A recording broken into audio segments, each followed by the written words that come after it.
How is everybody doing?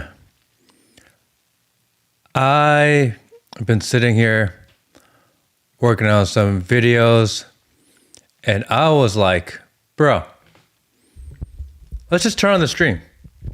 Why not? See what happens, see who's hanging out, see what y'all are doing. And here we are. Here we go. There is no stream. It's literally just on. How's everyone doing tonight? I'm trying to see what we're up to. Check in SARS. It's good to see everybody. I hope you guys are having a good Friday night. Positivity tonight. I'm trying to are you guys there? I'm kind of fatigued. I'm fatigued with, I just needed a break. I've been working on this new series of videos and I've been working on this new series of videos. I'm actually, I don't know if I can show it to you yet. But basically I've been working on this series of videos that I'm going to do. And it's going to be a 9-part series.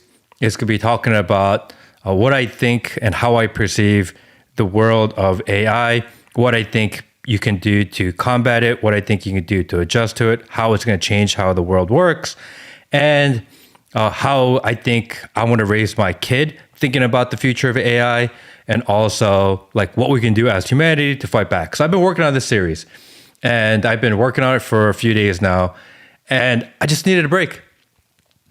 I needed a break, and I was like, what are the SARS doing? What are the SARS doing? Kids should stay away from it though. I don't think they can. It's going to be ubiquitous, like using a calculator. You know what I mean? You know how when you were young, I don't know about you guys, but when I was young, we used to do mental math and you had to show your work. And then over time, we had calculators in Texas Instrument, the TI-83s, but you couldn't use them in a test. Now you just use your calculator. You don't do mental math. AIs could be like that, where right now you're still writing a little bit, you're still being a little creative, but we'll go through it. I have a whole series on that I'm going to be putting out soon. I've already started. I recorded one of them. They're going to be 15, 20-minute episodes, and it's going to be 9 of them. It's going to be a little series, and it's the first kind of podcast documentary idea series I've ever done. So I've been spending a lot of time really thinking about it, writing down, jotting notes, and that should go up somewhat in the next, maybe episode 1 will go up next week, and then maybe every 3 or 4 days I'll put another one up. So that's what I've been working on. I have been checking out Professor Zhang, Bev S. I see you say that. I have been checking out Professor Zhang. Actually, I had someone call me and ask me about that today. And I'm just going to give Professor Zhang, a little bit grain of salt. So he's a professor he's literally a professor that teaches in China. So seems really unbiased, but he's going to have a little bit of communist Chinese bias to it. It's just ingrained in him.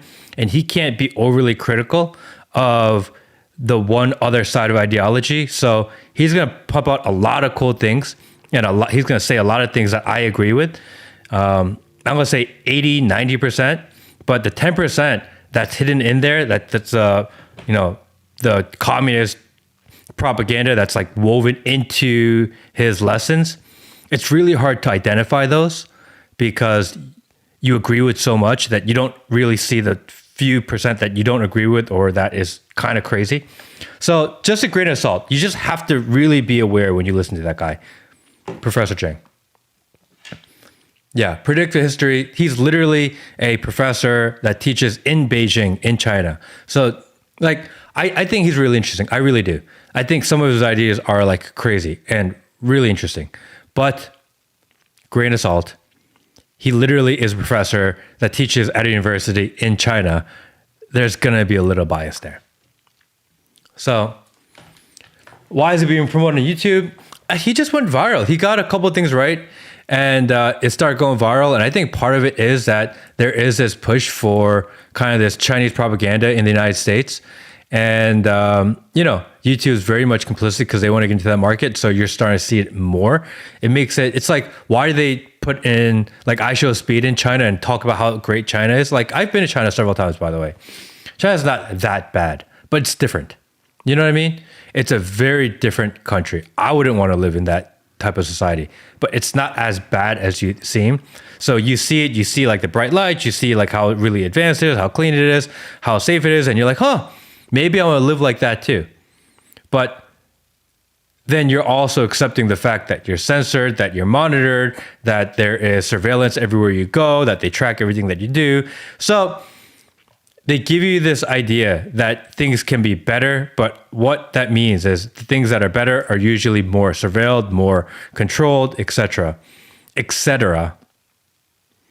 So with a grain of salt, but they did do a lot of promotion of kind of iShowSpeed and the other like kind of the big names hanging out in China. They do this all the time. So be careful about that stuff. It's easy to get caught up in kind of, they say, oh, it's so great. Look how cheap it is. Look how great it is. And I've been there. It's not that bad. It's not crazy. But it's a thing. Literally surveilled everywhere. I had money withdrawn from my WePay account while I'm in China for like crossing the street because I apparently jaywalked. That's crazy. They track everybody. They know everything you're doing.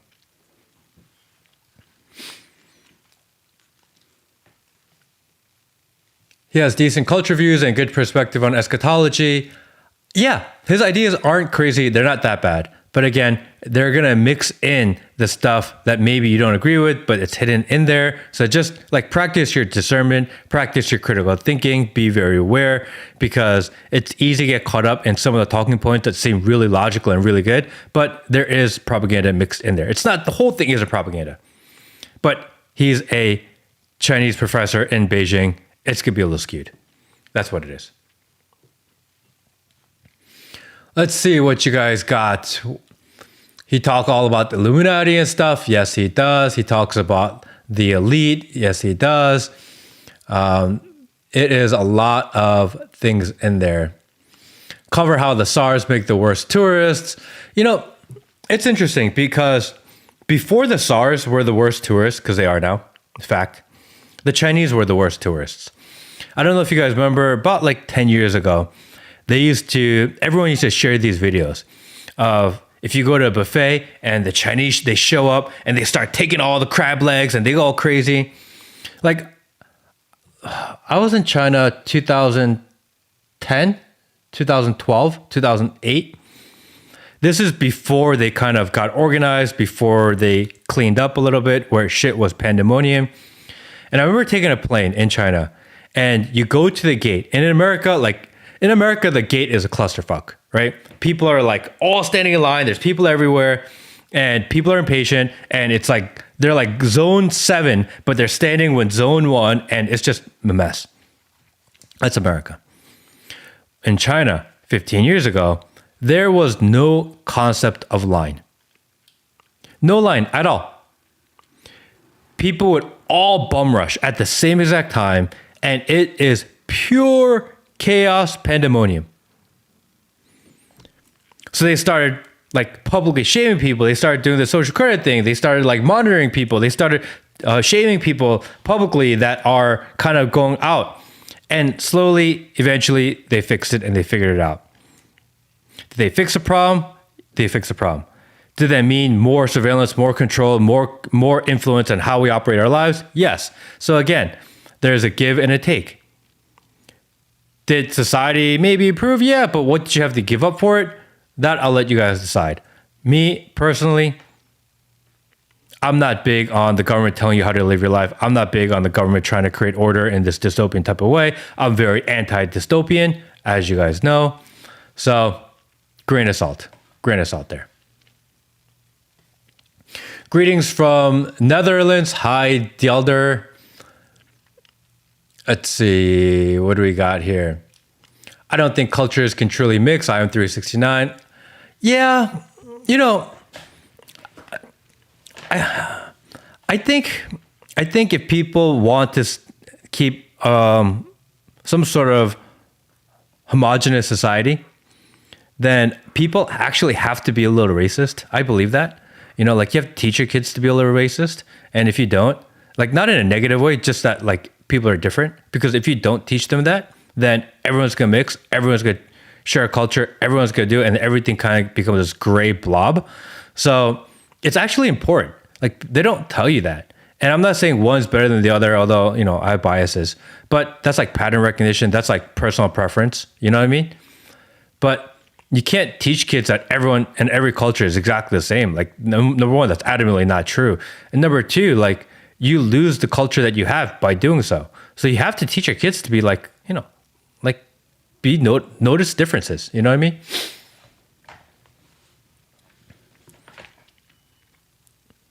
Cultures can mix if they have basic shared morals. No, I mean, the morality side, I get that, but it's different. You know, like there are cultural and historical differences that people kind of adhere to and go to, especially when things get tough, and they become more exasperated and more obvious when times are tough. So when times are good, it's like, yeah, everything's the same and everyone has the same morality, so it's fine. But as you go further into history and life and society, and as the future gets closer, I think you're going to notice it more, you know?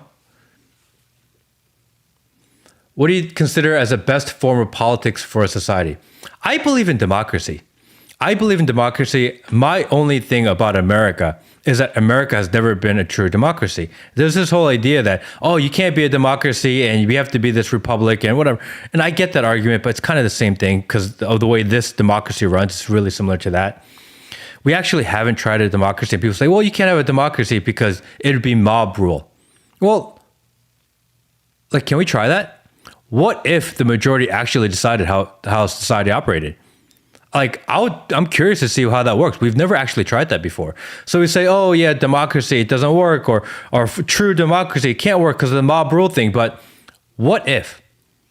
Like, how can we say that form of democracy, mob rule democracy, doesn't work when we as society has never actually tried it? It's always been this system where a few people, we live in like this oligarchy, and a few people up top that propagate messaging, propagate ideas, and they use unfair rules and a system that's gamed for them.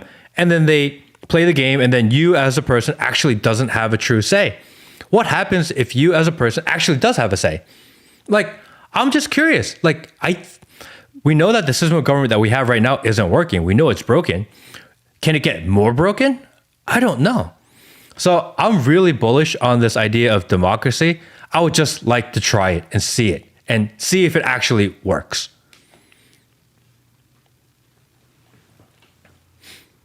Walt Rogers checked in SAR. Thank you, buddy. All the SARs checking in.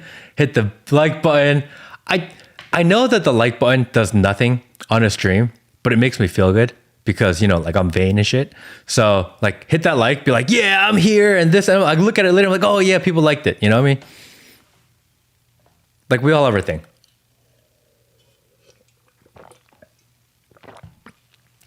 What do we got here, guys? Willie, what's up, Chad? How are you, Will? No producer tonight. I didn't even tell Will. Will, who is kind of like my cousin, who is kind of works with me, who is kind of my partner, who is kind of my producer. Typically, I would let Will know, and you've heard him laughing in the background of the podcast.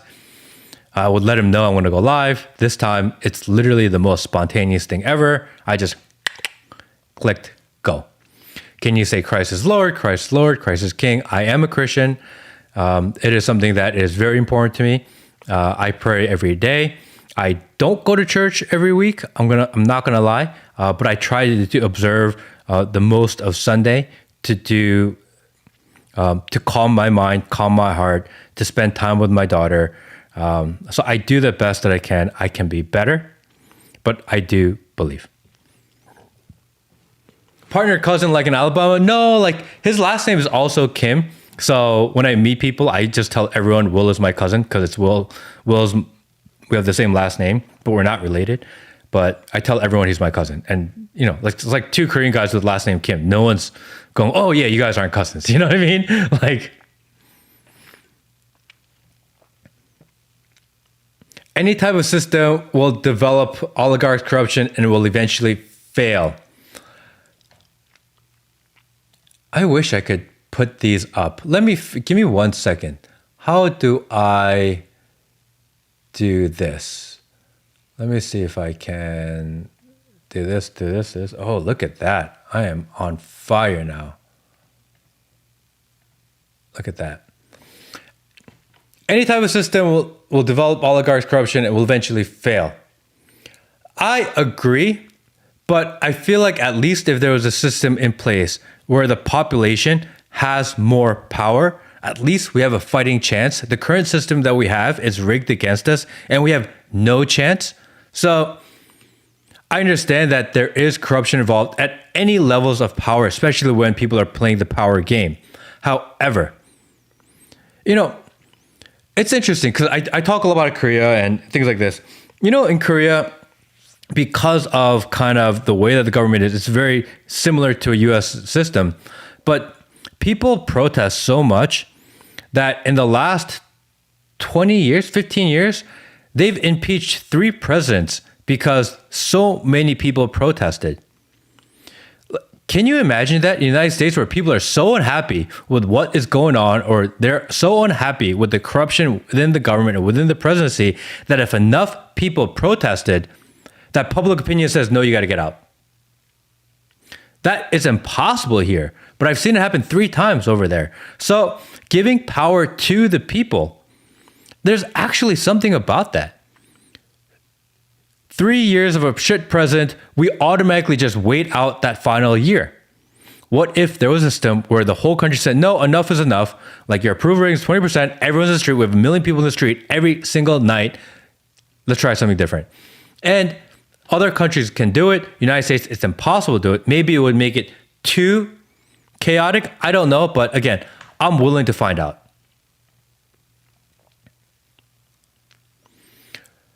How about a system made of peeps who are 25 to 35 years old?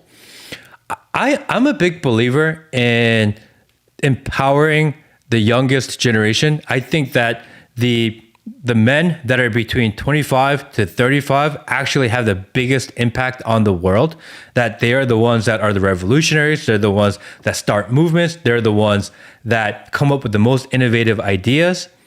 And I know we talked about this a little the last podcast, I think, but I don't like this idea of saying, oh, Gen Z is lost, Gen Z is lost, Gen Z is lost. I adamantly disagree with that premise. I think they say that to keep the youngest generation down, to keep them from trying to explore and try new things and trying to have them exert power and take power, because they know, the old guys know that they were powerless when the young organize. So I like the idea of giving power to the younger people. Like even this country, the United States, America, was founded, the revolutionaries were younger. They were not these 70, 80-year-old guys that have nothing else in life to live for, that they don't have any fresh ideas. I don't mind the idea of bringing power back to the youth, even if there's mistakes to be made. Like, you think quicker, you move faster, you can see solutions to problems that haven't been considered before because you don't have the fear. You're more aggressive in your ideas. Like, you're not boxed in by 50, 70, 90 years of experience. I like the idea of giving power to the younger people. I think that's really important. Anthony, what do you have? What system can ever stop those in power from greed and wanting more for more, causing less for the people? How can ever truly be democratic?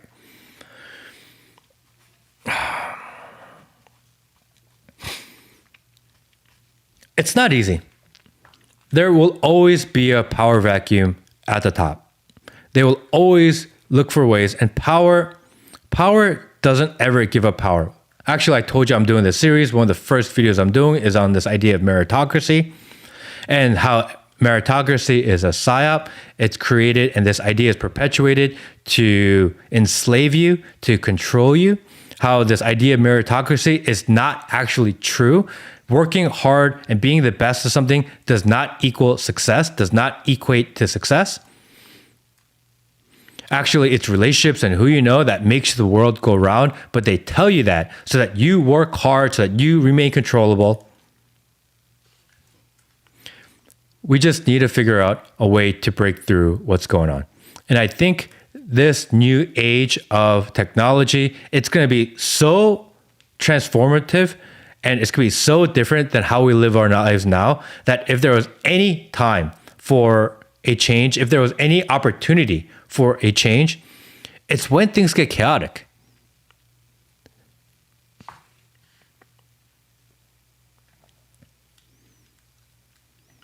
What would it take to change the current government? In the United States, in order to change the current government, I think the first thing that needs to be done is that we need to have a third party.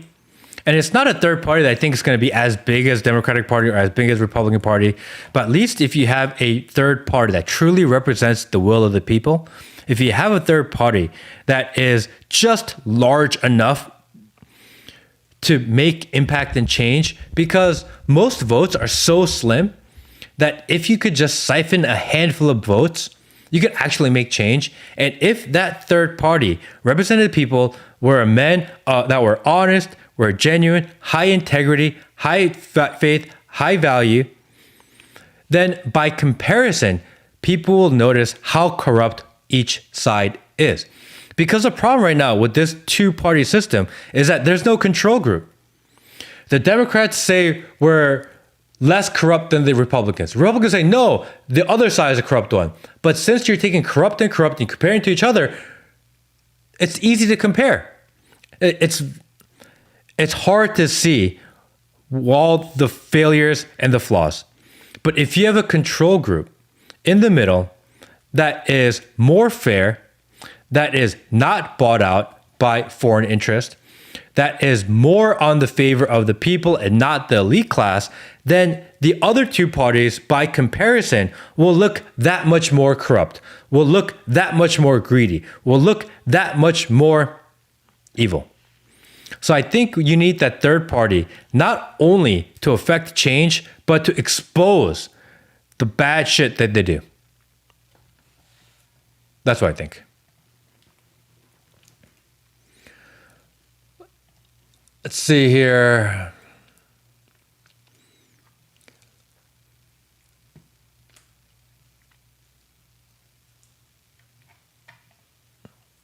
Lupin, it's good to see you. It's good to see you. It's good to see you.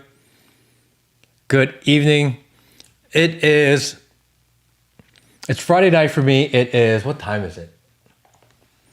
10:46. I'm on the East Coast. My daughter is gone to bed.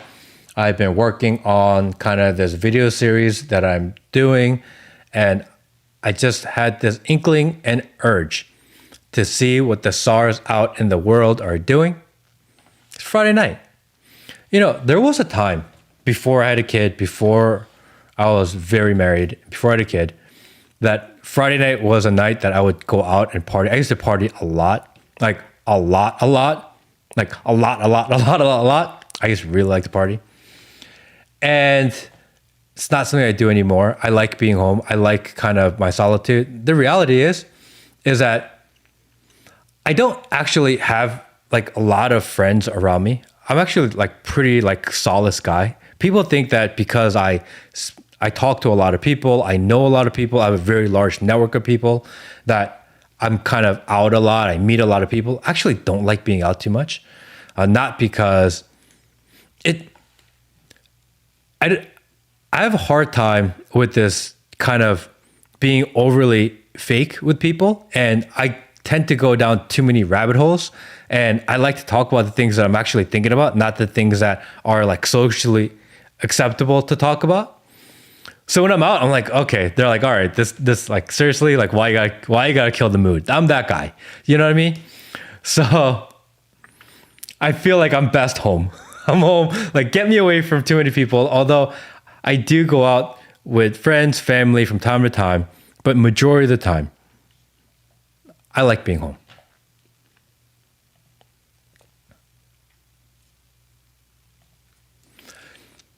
Matt, I know you're based. I want to get deep with you. Do you agree our votes don't matter?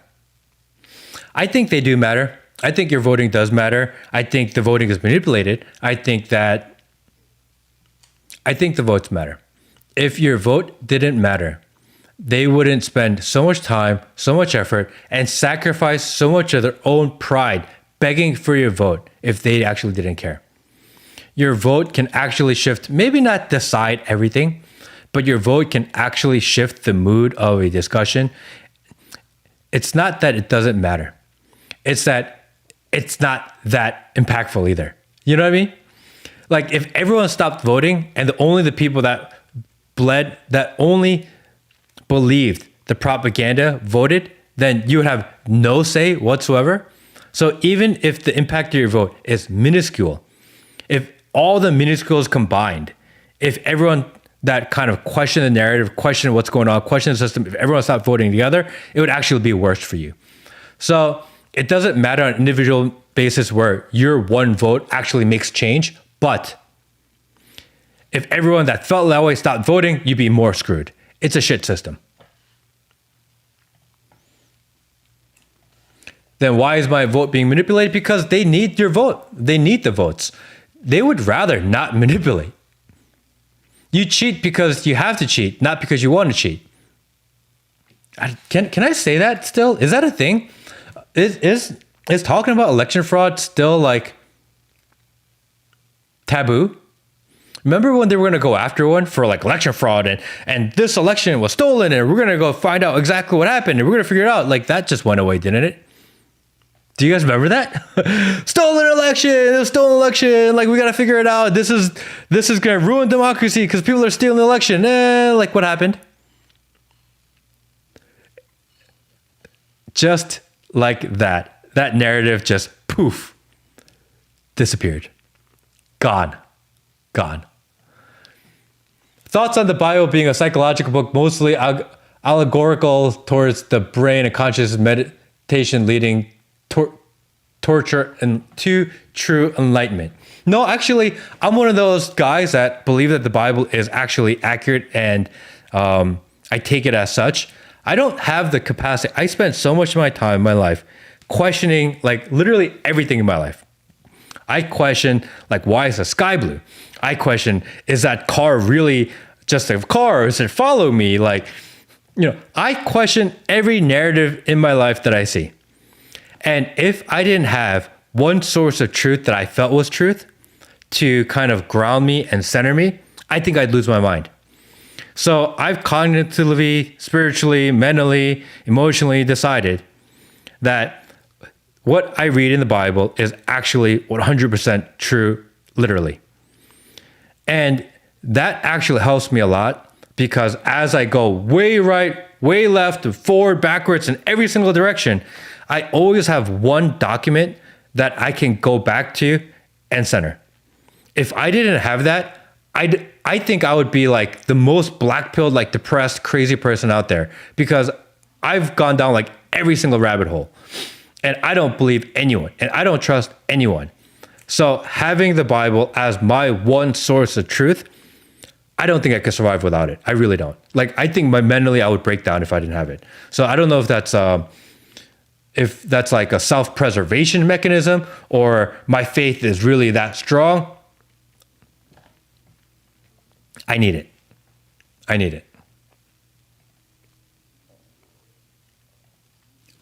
Party!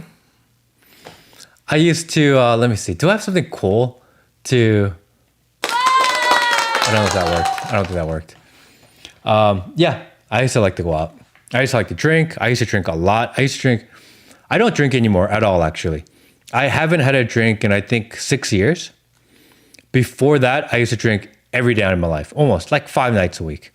It was so bad that I would like be out and Will, my cousin Will, he'd go out with me and we'd be out so late and we'd get so drunk that he'd be like, dude, I'm going to the bathroom. He'd go to the bathroom. He'd just leave me at the bar because I'm this type where like, I read the study and I didn't know this at the time, but I read the study that there are certain people, a segment of the world that have this genetic kind of, I don't know if it's a mental thing or it is a physical thing, but most people as they drink and as they drink, you get more tired. You eventually start to slow down, you get tired.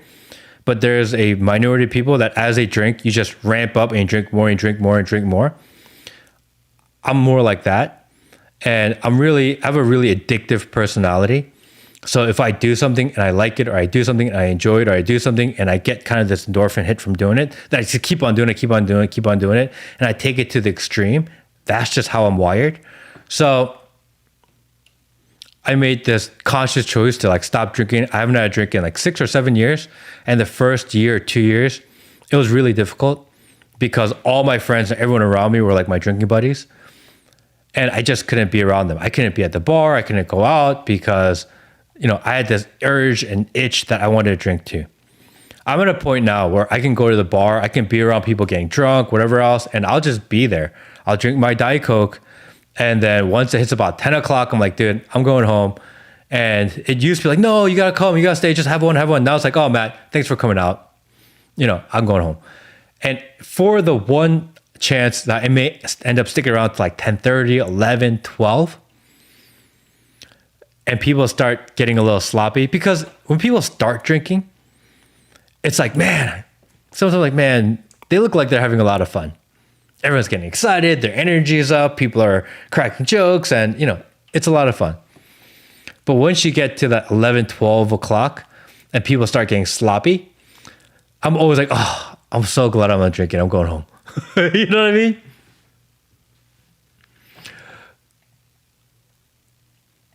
Matt, do our taxes still serve our communities? Yes and no. I'm actually a believer in local taxes. I'm not a believer in federal taxes. I like this idea that if you pay taxes and they collect your taxes, you should see where your money goes.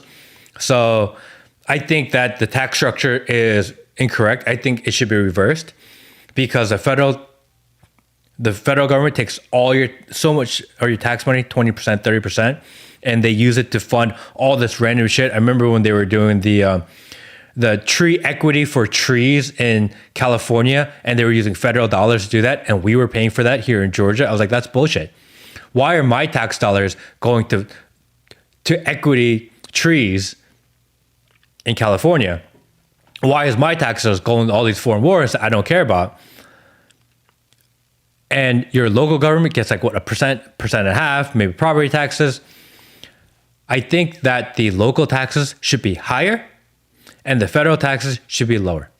Because if I knew that my tax dollars were actually going to improve the community and neighborhood around me, actually, I don't think I'd mind paying them as much. I wouldn't be as pissed off. If the mayor of my town said, hey, we're going to collect your tax dollars and we're going to build a road, 3 years later, I can go by and be like, dude, where's my fucking road? Remember that road that I paid for? Where's my road? But when the federal government says, hey, we're going to build this random thing in the random part of the country that you'll never see, and they build it or they don't build it, how do I know they did that? I don't know that. Remember when the Biden administration said, oh, we're going to build all these cable lines so that rural America gets it, and they spent like $8 billion, and they built none of it? Where did the hell that money go? I think that the federal government should have less power. The federal government should take less money. And I think we should give more power back to the local governments and more money to the local government. I wouldn't mind paying my taxes if I knew my tax dollars were improving the community and people around me. But I also don't want to increase my local tax, but not decrease my federal tax. Decrease my federal, increase my local, give me the same tax rate. That's fine. I would feel much better about that.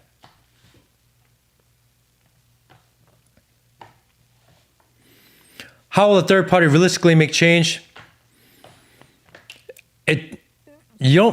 Change doesn't happen overnight.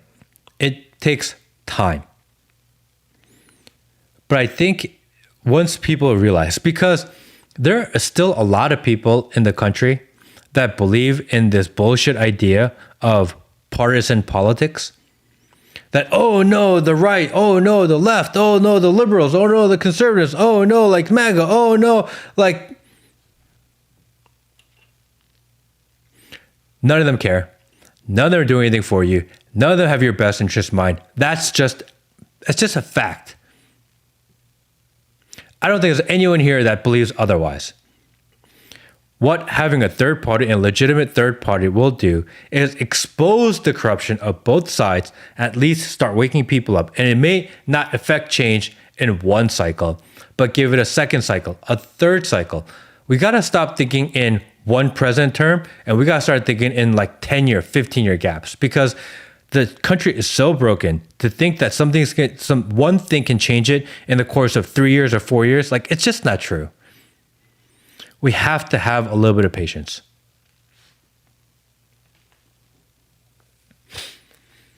America is way too divided, sadly.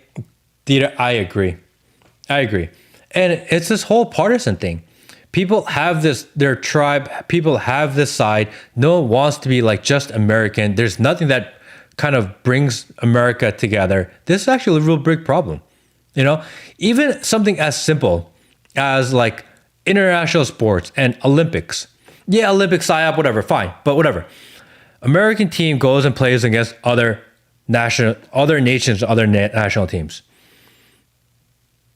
At least the whole country can root for the American team. It's like the most basic thing you could do.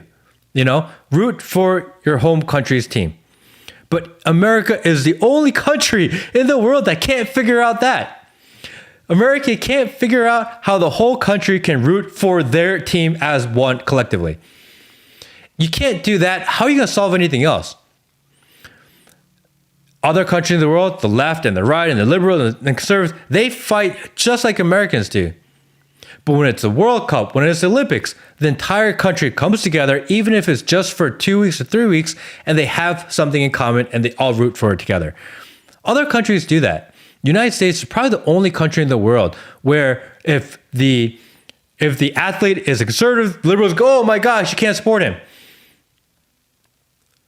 Oh no, like she did like the black power symbol at the stage, so we can't. It's the only country in the world that divides partisan in world sports. It's crazy.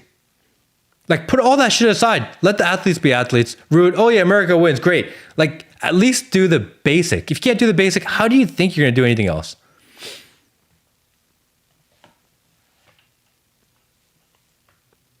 Let's see where we're at. Those people you speak of are the majority, though. I think you're talking about the middle that don't really find partisan politics. A lot of the middle has political indifference. They pretend like they care just around election season, but really they don't. It has to be not at only the federal level, but the local level, at the state level. People really need to get involved. I think people should be more involved in politics. As broken as it is, as bullshit as it is, as PSYOP as it is, as controlled as it is, you can't just give it up. I think people just do need to get involved. Matt Kim, do you root for Korea or, let's see here. Do you root for Korea or, I'm trying to find your comment so I could pin it, but I can't, I don't know how to do that. There. Oh, I saw it. Sorry, I can't find it. Do you root for Korea or America in the World Cup? I root for Korea in the World Cup. Doesn't mean I don't root for America also. The chance of them fighting against each other or playing against each other is not very high. Korea's like this tiny country. America's like this huge country. Actually, during the Olympics, the rest of the world calculates success in Olympics by gold medals. Did you guys know that? Did you know that the whole entire world calculates whether or not your country did good in the Olympics by gold medals only? That's the only thing that matters. America is the only country that calculates it on total medals. Isn't that interesting, actually?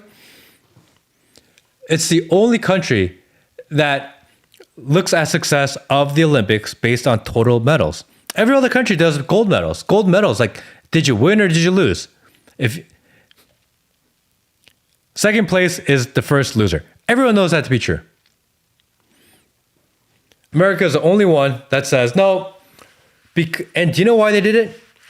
The reason why America looks at total medals instead of gold medals is because China and Russia were winning more gold medals. So they didn't want the country to feel like bad about itself. So they changed it so that, oh, look, we have more medals. Well, there's more athletes.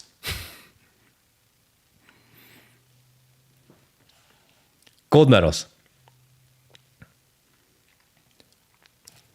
Love you, brother. Hope we can see change. I am very positive on this idea of change. Again, I think that the world is going to change very bigly in the next 10 years. I think that the world we live in now is going to be very different than the world we live 10 years later. Again, I am doing this kind of future of AI.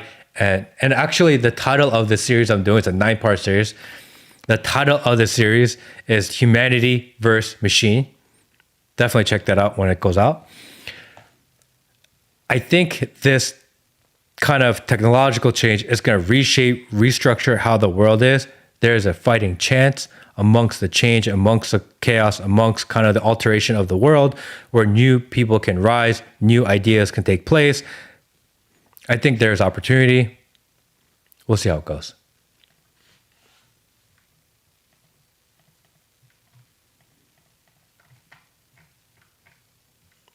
Let's see. Get the ball, Olympics equals gain. What does? I agree. But still, what AIs do you use? So it depends on what I'm doing. I do use a lot of ChatGPT. I like it. I have like a bunch of agents built out to help my workflow and my life. So I have a ton of different agents that do a lot of different things for me, actually. So I have ChatGPT. I have my agents within ChatGPT that I've kind of either wrote out, coded out, whatever. And then if there is something that I want to do that is kind of, I don't want it to be centralized, then I do use Ollama, and I use several different models depending on what I want to do and what I want to achieve. And I run that locally.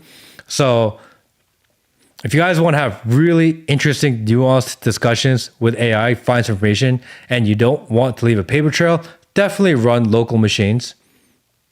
Like, that's the way to do it. I think that's actually going to be the future, is people running more local language models, because centralized language models, like all that shit is saved. They're building profiles on you. So it's a combination of both. Oh, Peter is here. Hey, Peter. You want to jump in, Peter? If you want to jump in, let me know.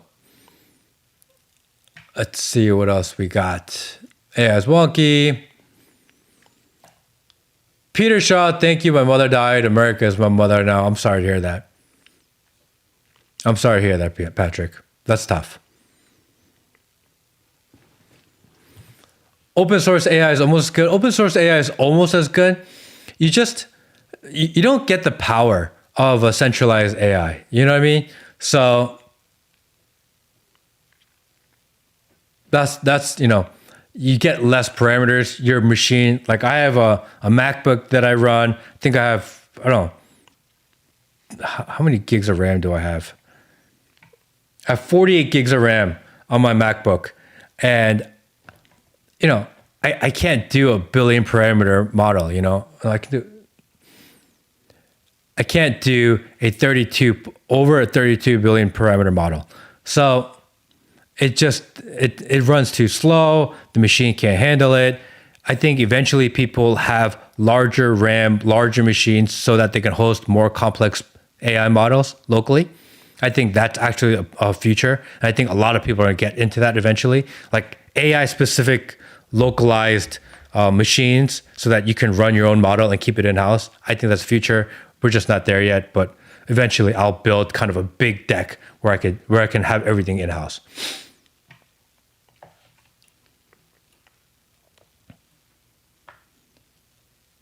Let's see here. Do you think AI will stunt future innovations? 100%. 100%. I think you can see it already. People are using AI and outsourcing their creativity to AI because it's simpler. So people are doing AI art, AI music, AI writing.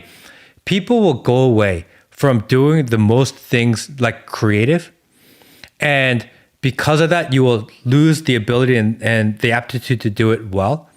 It's the same exact thing as mental math. If anyone's old enough, you used to do a ton of mental math. You used to do all these calculations in your mind. And now that we all rely on calculators, no one can do mental math. It just goes away. If you don't use certain muscles in your brain, you lose it. And people will start outsourcing things like writing. Like, I type so much that if I try to handwrite something, it's really difficult, actually. It's the same with AI. So we're going to outsource a lot of the tasks that we do, and we're going to lose the creativity, which is really interesting. Because if you think about it, there was this like liberal idea and liberal ideology from, say, 10 years ago, 15 years ago, 20 years ago. Like, oh, I want my kid to be in the arts. I want my kid to study liberal arts. I want my kid to study history and philosophy and music theater and music. And the people on the right and people that are more conservative are like, dude, that's bullshit. What are you doing wasting your time doing that actually has no value in life? And it was true at that time that was actually not a huge value in life. That STEM, science, technology, these things were actually better for you.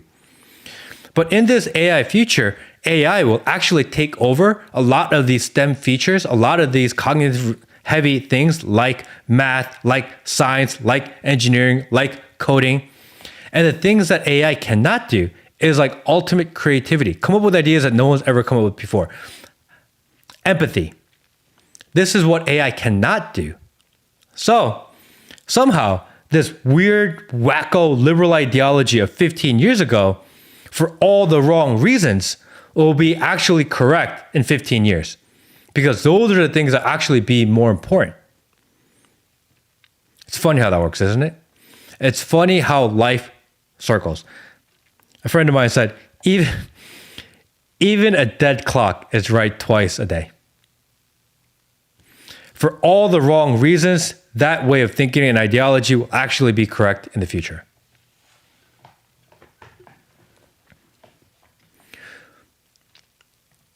Do you think that's on purpose? I don't know if it's on purpose. I think that's just the trajectory of life.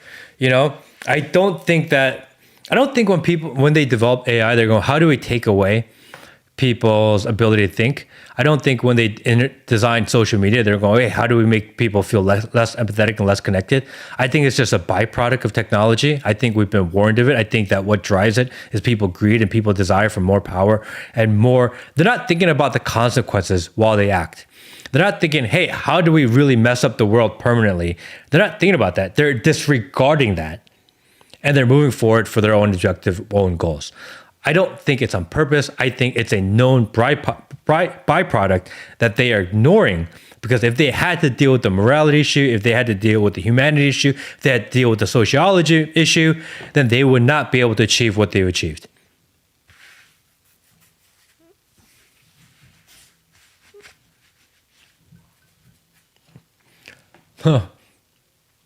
I helped with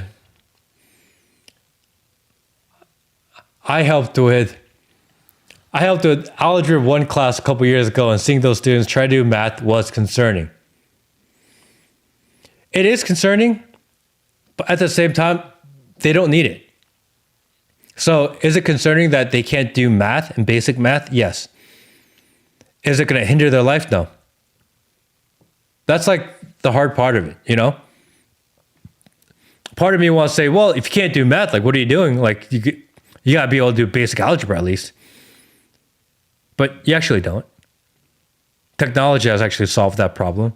You know, a friend of mine said to me, 100 years ago, if you could ride a horse, you could always make a living and actually have value for society. If you could ride a horse, you had value to society because you could ride a horse. And then the car came around. And then everyone that could ride a horse actually lost all their value. No one cares if you can ride a horse. There's cars.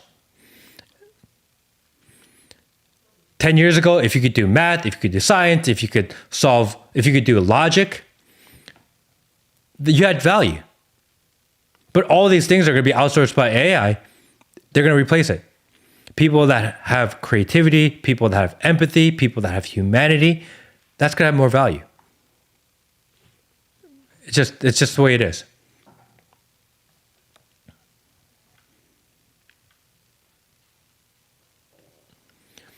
Why do you think Meta publicly shows gore on purpose?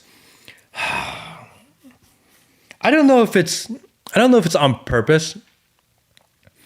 I think they just don't care. Actually, I take that back. I think this last week was on purpose. I think it's on purpose. Why? I'm still trying to figure that out. It seems intentional. They can shut things down whenever they want. Why do they want everyone to see this at the same time? And I'm still thinking that one through. Because last week doesn't it feel like we were on this kind of crazy, chaotic, kind of dystopian timeline. And somehow within the last week, we like jumped timelines and we're going even more dystopian, even more chaotic, even more into a weird direction of society and history and future. Somewhere in this last week, we did this timeline jump. And it's so complex, it's so deep. There's so many implications on why it happened and how it's going to change the future that I just need to think about it more. Because I could just blurt out random shit, but at the same time, like, it's what I've been thinking about. What is this new shift in timeline actually mean for us? What does it mean for you? What does it mean for me? What does it mean for my children? Because a lot of these problems I think about, it's not only like how does it affect me. I always try to think, okay, how does it affect my kid in 15 years?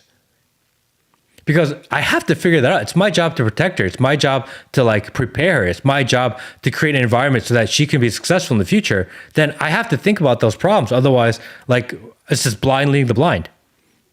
So I think about that.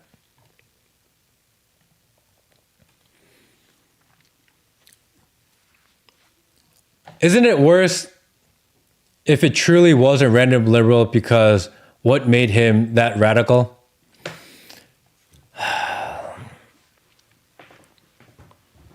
If it was a random, it's not impossible that it was a random radical that did the shooting. I don't think it's likely. I don't think it's theory number one. I think it belongs on the chart of potential theories. I think that, like, you have to put, it was Israel. You have to put it on the board. You have to put it on there. Anyone that says it's impossible, like, they're just lying to you. They're not thinking. They're not having any logic. They're not looking at patterns. You have to put that on the board. It has to be. Number two is that it's deep state attack. You have to put that on the board. It belongs on the board.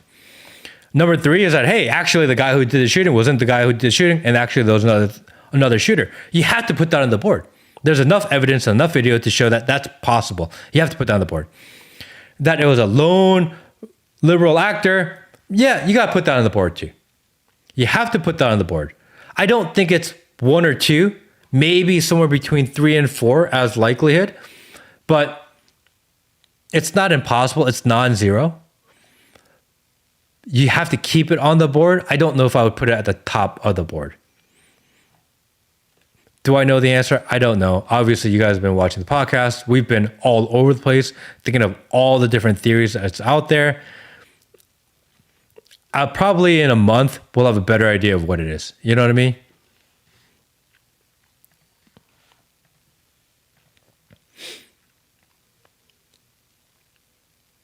Never. It's our generation JFK now, Peter. We'll never know the truth. I don't know. Maybe we'll figure it out.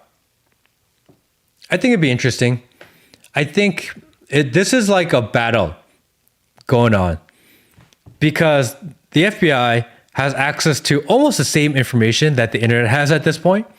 People are putting stories and narratives together. If the internet doesn't quit, they may be able to crack this thing. I actually think that. But they can't quit. And they have to be logical. And they have to critically think. And they have to look past their bias. But if the internet collectively continues to work on this case together, I actually think there's a possibility. I'm not saying it's guaranteed, but I think there's actually a possibility that the internet cracks this thing and figures it out. Because we're in that world. It's like the free internet that's like trying to piece everything together in this weird decentralized way versus this centralized internet, which is like this propaganda narrative being pushed out with fake evidence coming out. It's like one side versus the other side. And actually, there's this weird battle and war going on. I think that the decentralized part has a chance. I don't think it's not impossible. Is it likely? I don't know. I don't know about the likelihood, but there is a possibility that the decentralized free part of the internet does put this together and figure it out first. The government has no idea. They're still trying to figure it out too, unless it was them.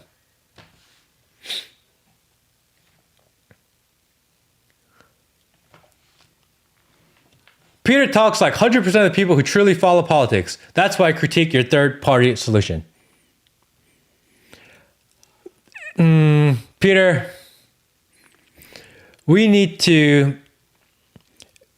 It's not easy to drown out all the noise, all the preconceived notions, to take out all the bias. I mean, I have my biases. I try my best to extract myself from them. But it's not easy. You know, like the machine is the machine for a reason. And the machine is successful and the machine operates majority of the country because they're actually really good at it. And one person thinks they're a dissident, but they're actually just a dissident side of the machine. And that's hard to figure out too, you know? Like, it's like the world we live in is literally like Inception. It's like a dream within a dream within a dream within a dream within a dream. How do you know which the reality is if there's like 8 layers of dream? It's very difficult. That's why we do what we do. We try to practice critical thinking. That's why we call it free thinking, because we are trying to separate ourselves. Understand that when there is no objective truth, which is rarely objective truth in this world. If there's no objective truth, give yourself the ability to think not only what is possible from your perspective, but what is possible from the opposing perspective. Because unless you have this empathy to see from the other side, you can't actually get a full picture. And if you don't get a full picture, then like you're gonna have a bad take. You have a bad idea. You have to have this feeling of empathy and understanding of the other side, even if you don't agree. Because if you don't, the more adamantly you disagree, you have to try even that much more to see the other side. Otherwise, it clouds your judgment. That's what I think. Not a knock on anyone. That's just how I do. From Altered Sky, soon AI will be too good to trust anything we see or hear. Yeah, I was reading this book by Eric Schmidt, the former CEO of Google, and he was talking about AI. I forget what the name of it. I think it's in my bag. And they were talking about AI hallucinations. And there was this section where they're like, what if the AI hallucinations are actually the truth and what we perceive is false? Because we have our preconceived notions about what the truth on certain topics are, so much so that AI spits it out and we're like, no, that's wrong. You're hallucinating. But he was like, what if the hallucinations are right and your cognitive ability and your memory and your recollection is wrong? Because we get memory hold things all the time. We forget. Our memories change constantly. I thought that was a really interesting idea. What happens if people stop paying taxes? The government shows up with the government gun and they say pay the taxes. History has shown that that's what they do. I was like, oh, it's not required. You don't have to pay the... Dude, just pay them. Because we live under a certain system. You gotta live to fight another day. You can't make every single thing that you object to, your hill to die on. You have to pick and choose your battles. And I don't know if this is the one. Government shows up with the government gun. They make your life really difficult. Highly, highly don't recommend it. Patrick Shaw, damn. Patrick Shaw. I don't think it's a good idea to put your name in a chat and be like, I haven't paid tax in 20 years. Maybe not the best thing. What about that one time in Boston? Boston Tea Party. It's not really a tax thing. Water.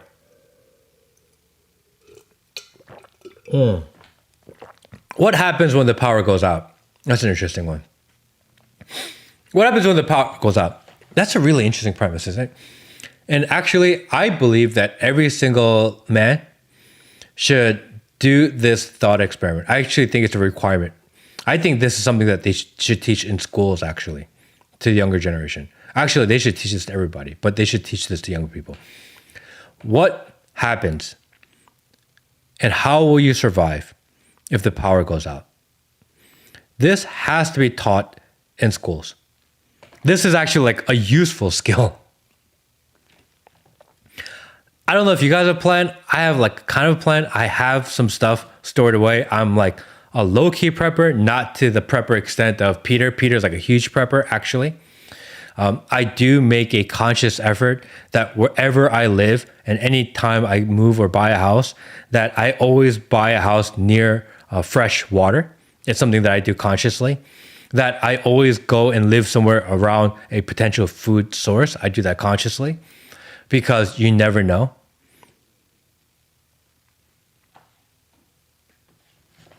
You know, I live on this small fishing lake. We can fish. We have deer. We have animals. We have a bunch of birds.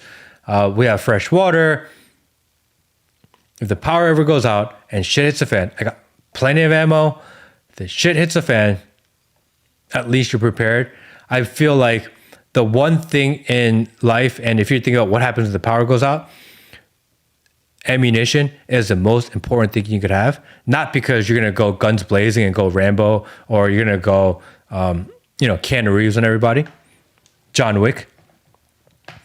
That if the power goes out and you cannot have trade, the currency of the population will become ammunition. Because ammunition always has value.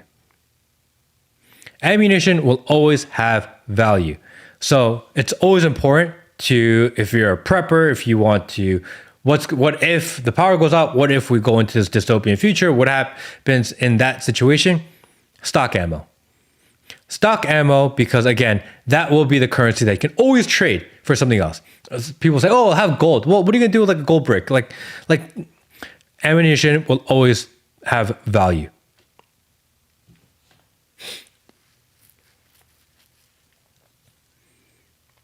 Ammunition is new dollar bill and liquor too. Well, but liquor goes bad. You know what I mean? Power going out, people think temporary. Should stop scaring people. It's not scaring people. Empty that freezer, have a barbecue, have freeze-dried meat. Power ain't going out. Come on, eat dinner. What are you worried about then? So many other things that actually worry about. Power can go out. The power going out is actual possibility. Blackout. Blackout is never impossible. How do you know? Because like you experience blackouts when it rains.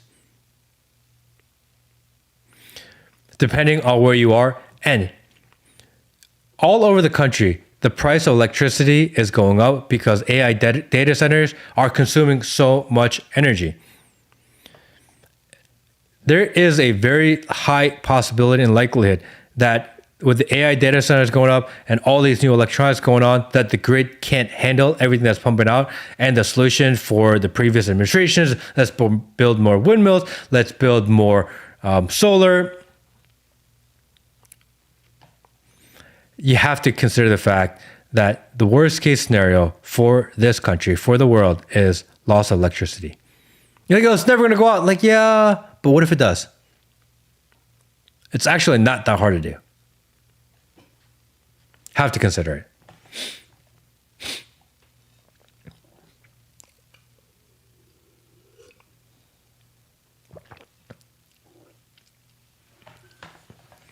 Thoughts on the new H-1B ruling from Trump? I haven't really read it yet, so I'm not educated enough to react to it.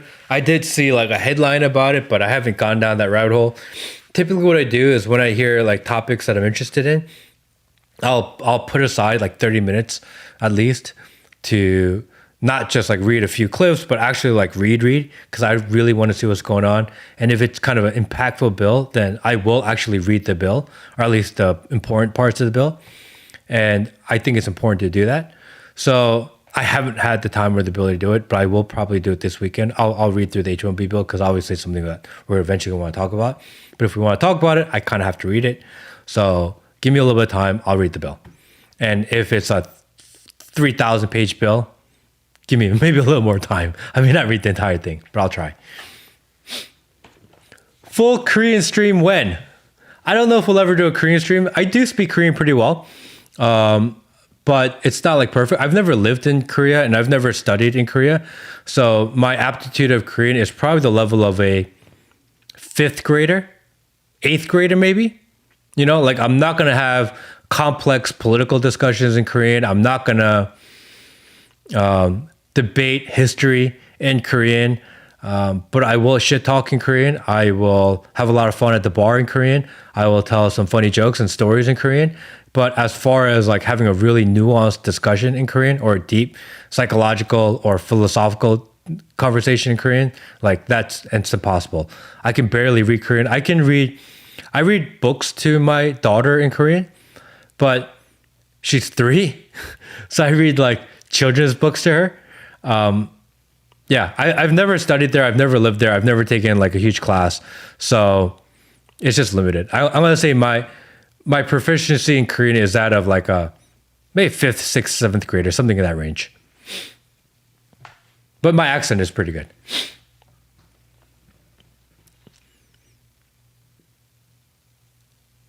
Let's see. Peter's Korean success. Peter's Korean is pretty. It's not the worst. It's not the worst. It's not the best, not the worst. I remember when I was in high school, the Korean car Daewoo was coming to America, and I was living in Ohio, and on the radio it would be Daewoo, woo woo, and that was a thing. That car obviously disappeared, but yeah. Nice title, you got me, but you're always cool to chill with. White Wolf Woodcrafts, thank you, buddy. Yeah, man, being spontaneous. You know, I remember there was a time I used to live and work in New York City. And I remember there was like this, I think it was like 2 months, where I was like, all right, I kind of want to practice being like an actually good person. And I was like, how do I do that? How can I become a good person while living in New York City? Because it's not easy. And I was drinking a lot, I was partying a lot. So I had this kind of interesting idea. I said, I'm going to do one random act of kindness every single day. And I really went on my way to try to do that. So one day I'd get on a bus and I'd give up my seat to some random person. I would sit there and hold the door significantly longer than others. I would help someone carry a bag to a door or whatever. I try to do one random act of kindness every day. And in the beginning, I felt really good about it because like I'm doing good things for people. And then I stopped. And I don't know why I stopped. I don't remember why I stopped. I don't know if I got tired. I don't know if I got lazy. I don't know if just other things became more important. It's actually not easy to do, you know, to go out of your way. And even if it's just 5 minutes of your time, to do something random, a random act of kindness every single day for 5 minutes. I think I was just younger and selfish, maybe greedy. And I just only cared about what I want to do. And I think the reason I stopped, and I never thought about it actually, I'm thinking about it now, like talking about this out loud. I think the reason I stopped is because inside I knew that I was doing these random acts of kindness, not to help people, not to make other people feel better, but I was just trying to make myself feel better. That was probably what it was. That's probably why I stopped. Because it was actually a selfish thing I was trying to do in this weird way. I've never considered that. Sorry. Total like random epiphany self-reflection by myself. You know what I mean?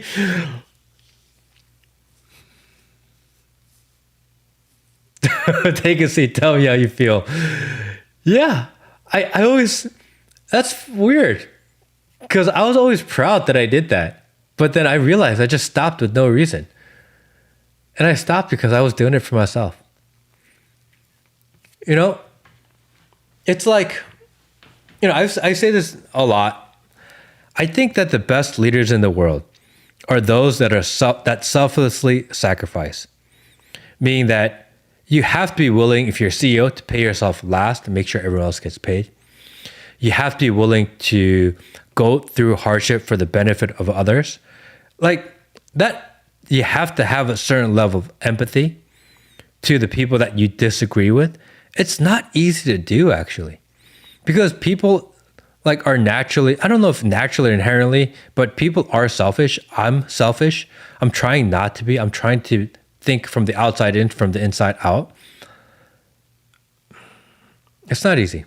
But I think if we could have a leadership class that actually lives by this idea of servant leadership, that leaders actually are supposed to serve you to make your jobs better. How do I improve your life? Because if I improve your life, my life improves. Instead of how do I improve my life? And if I improve my life, by proxy, you will also improve your life, which is kind of the system that we live in now. We need a leadership class that says, how do I improve your life? Because if I improve your life, our lives will improve. And I think when I was doing those random acts of kindness, I was actually trying to be self-serving instead of helping them first.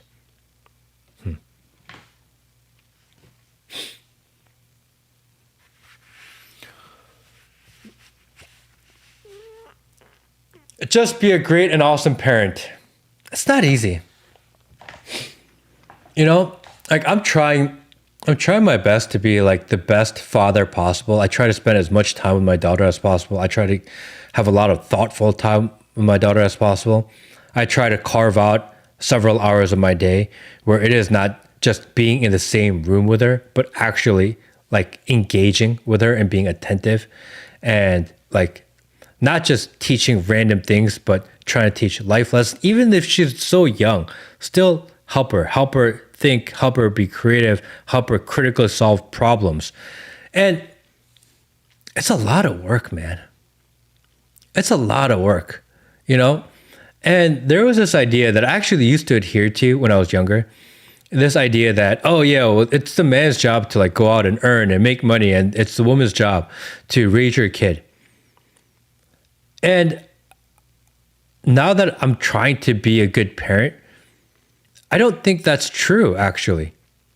I think it's really hard to be a good father and provide. I think that it's the role of man to truly suffer. I think it's the role of man to do difficult things constantly. And the most difficult thing to do is not to the most difficult thing to do is take care of your family and take care of the internal and outside at the same time. Because a lot of guys will say, oh, well, work was really stressful, so I don't really help out at home. But that's the easy part. Anybody can do that. What's really difficult is to be extremely effective outside and be extremely effective inside. Sacrifice your sleep, sacrifice your health, sacrifice your own benefit, sacrifice your enjoyment. That's really difficult. That's struggle. And I think more men should do that. I think that this idea that men should be happy is crazy. I don't expect my life to be happy. I don't consider it's not something actually I pursued for, my own happiness. I don't think that you can, because how could you ever be happy when there's always stuff to do? There's always stuff that you can be helpful for. There's always a way to contribute others. And I think through the suffering, through the fact that the lives of the people around me are improving, I think that's where I find my happiness, if there is a happiness. Rant over.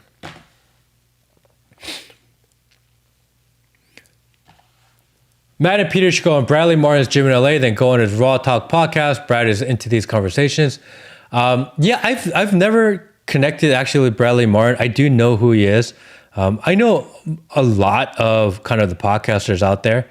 I've done a few of going to the podcasts. No lie, I really don't enjoy going on other people's podcasts that much, even if it's a big channel. It seems like the bigger the podcast, the more performative it is. I'm learning that over time. And I actually don't enjoy it. And a lot of the people that do the podcast circuit, they're like very prepared on their talking points, and then they already know what they're going to say, and they already know that that's what they're going to say when they get there. I think that's very performative also. I don't find it that interesting anymore. Actually, I stopped watching interview podcasts altogether. Yeah, I don't know. I think the future is, I think that we are going into this AI bot driven, AI manipulated future where everything is so inauthentic, everything is so fake, everything is so manufactured that the people that are just completely genuine, raw, honest, like the most bare, the people who can find success in that manner online at least will actually have the most value, because value is in scarcity, and honest, raw, genuine will be the most scarce. Which is why, like, we don't, I don't think you guys know, but me and Peter do a podcast. We don't have any notes. We don't discuss beforehand what we're going to talk about. Like, we sit down at the table and we say, okay, what do you want to talk about today? Okay, how about this, this, this? Or how about this and this? Or how about this? And okay, cool, let's go. That's how we start. So when you see us talk, it is literally just two guys going, hey, what do we want to talk about today? And that's the conversation. When I go online, I do these streams and I'm talking to you guys, I have no idea what we're going to get into at all. And I think that model may not be the most popular now, but I think moving forward into the future, I think it will be the only model that has real value. Because the people who overprepare, the people who have too many notes, the people that have pre-written stories that they're doing just for clicks and views, AI will replace you. You're going to have no value, and you spend so much of your time doing stuff for the algorithm that when the algorithm takes over, you will no longer have the ability to be creative. You will no longer have the ability to have critical thought. You will no longer have the ability to talk and speak on your own. So we may not be the biggest now. We may not have the biggest reach, but I think over time, the method and manner in which we do things, I truly believe in my heart, will be the one that wins out. Which is why we're sticking to this method. Because if we wanted to grow bigger, then we would have more structure. If we want to be bigger, now we would be more formalized in how we do things. I don't think the system lasts very long. I don't think that's the future. I don't.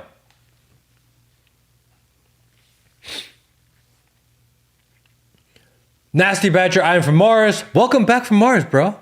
Welcome back. Long journey. Did you hear about that girl that said, I'm going to go to Mars? I had like 4 people say, hey, did you hear about that girl that said she's going to go to Mars? I'm like, bro, she ain't going to Mars. Not anytime soon. You know what I mean? Like, it's so, I don't even know why that's a story. Like, she's not going to, like, where's she going tomorrow? You know what I mean? Go to Mars. Like, so me too. I should just do that. I should just make a video and make a huge announcement saying, I'm going to Mars, everyone, and here's my plan.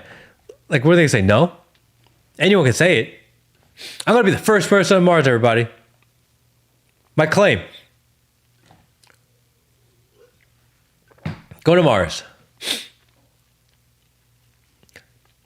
You're not saying anything, Mr. Kim. Zed Des says.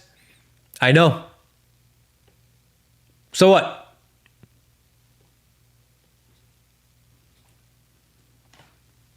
Not saying anything. I remember as a kid when self-checkout was the talk, I was one of the few who saw the change as negative. Self-checkout. I think it's interesting because, there are places in the world where they do self-checkout and it is a more higher level of high trust society. So people have self-checkout and people just do it. There are restaurants in the world where they're like automated and people just auto pay on the way out. Like you're not even tracked. Like this actually works in society. You just have to be a high trust society. I don't think it works in America because America is a low trust society. It's not a high trust society. I think that's the problem really. It's not the self-checkout. It's not the structure in which it is, but it's the fact that we live in a low trust society. Like, why can't you leave your car door unlocked? That's crazy. Like everywhere you go, why do you have to worry that someone's gonna break into your car, break into your house, steal your thing? If you leave a bag on the bench, why do you have to worry that someone's gonna steal it? Like what's wrong with society? That everyone is so distrustful. And if you're not distrustful, Your shit's gonna get stolen. So they were right.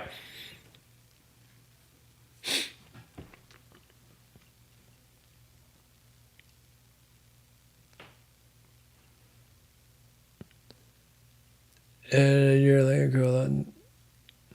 AI isn't negative. You letting it grow without knowing how to use it is a problem. Well, no. The problem in AI is that AI will eventually create multiple classes of people. There will be the class of people that operate the AI, that program the AI, that tell the algorithm how to adjust and take in the data and how to give the reactions to. There's going to be the class of people that manipulate the population using the AI. And then there will be the population that are used by the AI, that are just Borgs within the system via AI. So this is a problem that it's going to take the class structure that we have and exasperate and make it even wider and more divided, because again, there will be the implementers and there will be the users. And that class difference will be bigger than the class difference between the rich and the poor now. That's why I think AI is dangerous.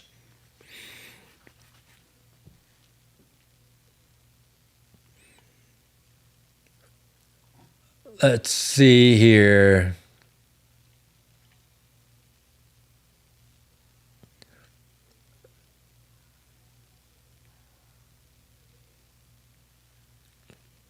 Do you think Tucker and Candace are controlled opposition? If you can go deeper, that would be great. I don't think they are. The question always is, when you talk about this concept and this idea of controlled opposition, can you be controlled opposition without knowing that you yourself is controlled opposition? And the answer is yeah. You can be controlled opposition without intentionally trying to be controlled opposition. Because it's so easy to manipulate people, especially people who create online, especially people who are enslaved by the metrics of being online, for example. If you are a content creator and you put out a statement or a video, whatever, content, and I, as the manipulator of algorithm, I, as the implementer, we told you class difference. If I am implementer and I want you to say, if I want you to continue to make that video, I want you to continue to talk about that topic, I can just flood your page. I can flood your video. I can flood your likes. I can flood your metrics with more engagement, more views, more bots. And you think, holy shit, my audience, the people around me, they like this. I should continue to do this more. If I say something that the implementers don't want me to say, then I can flood it with negative bots, negative engagement, or I can take the engagement that I've given you and remove it. And then as a content creator, you think, holy shit, they don't like this. I should stop doing this. You don't even realize that the implementers and the algorithms, they manipulate you to do what they wanted to do. That's kind of how it works. So can you be controlled opposition without purposely being controlled opposition? Well, you can. You can manipulate people anytime you want. Actually, can I tell you how to do this, guys? Am I going to get in trouble for this? If you really don't like someone on X, allegedly, supposedly, hypothetically, theoretically, what you could do is you just send them a bunch of prawn bots to engage and follow, and the algorithm says, oh, look, it's a bunch of prawn bots in this guy's comment section. It's a bunch of prawn bots that follow this page. It must not be a good page. And then they de-rank you. Really easy way to ruin somebody, huh? Because I was, oh, look at the bad negative engagement. Look at the bad quality of engagement that this person gets. And they de-rank you. They penalize you. We all have social credit scores within the algorithms online on social media. I have one. My social credit score on YouTube is absolute shit. They don't like me, you know? And that's why I get strikes. That's why I get demonetized. That's why I get videos removed. Like, it happens all the time. I'm still here. Are they allowing me to be here? Are they trying to mold me to be here? Are they trying to get me to talk about certain topics? And when I talk about a certain topic that they like, do they just automatically give me more engagement because they want me to keep on talking about it? I don't know. There's no way to know that. That's why sometimes it seems like I'm on one topic and I'm another. I just don't think about it. Either people are going to watch and listen or they're not. You can't beat the algorithm. You can't beat them. The best you can do is take your ideas, put them out in the world, and hope for the best. It's kind of what I do. What turned America to a low trust society? I think a lot of things. Number one, I think it's the fact that we've normalized the idea of corruption, normalized the idea of theft, normalized the idea of stealing, normalized the idea of lying. That all of our leadership and everyone that we see visibly does it all the time, and we accept it and we believe that that's okay to be true. And because of that, we've accepted it into our own lives. And because we accept it to be true in our own lives, when the people around us do it, we're like, oh yeah, okay, that's okay. I think that's a huge problem. I think we need better leaders in society. If you notice, all the people like elevated at the top of society always the shittiest people.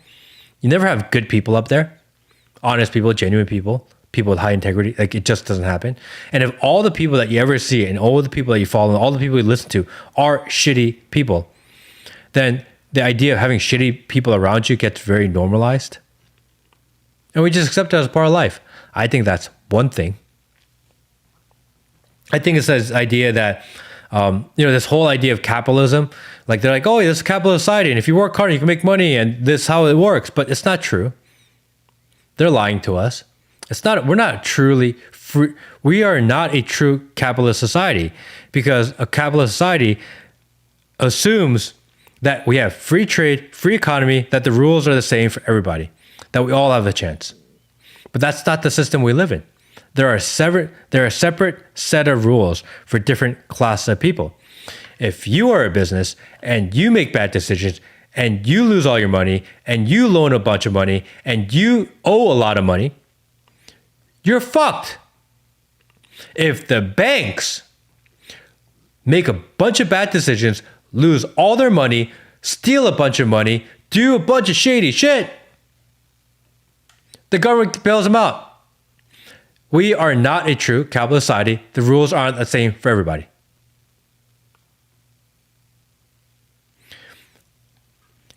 They constantly lie to us, and they wonder why we don't have trust. The system is rigged so you don't trust. That's the problem.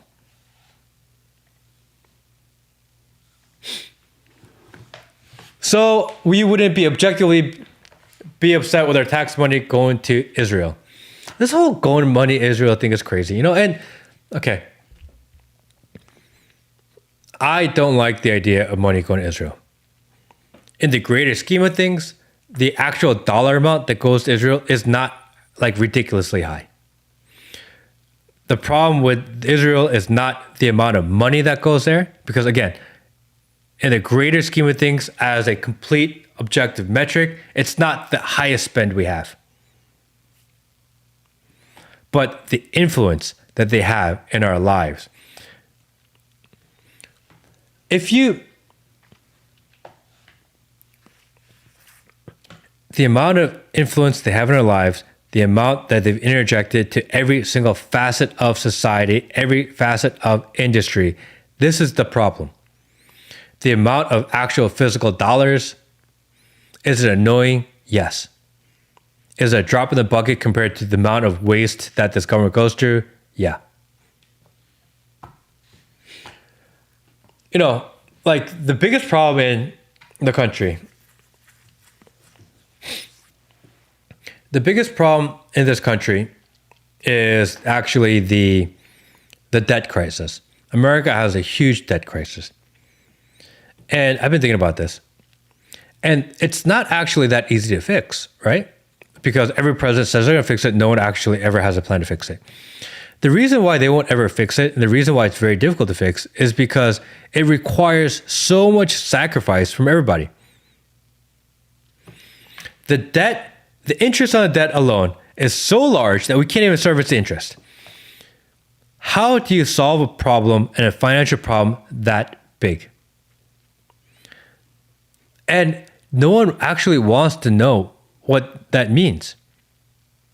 No one wants to actually do what it requires. Actually, if you want to solve the United States debt crisis,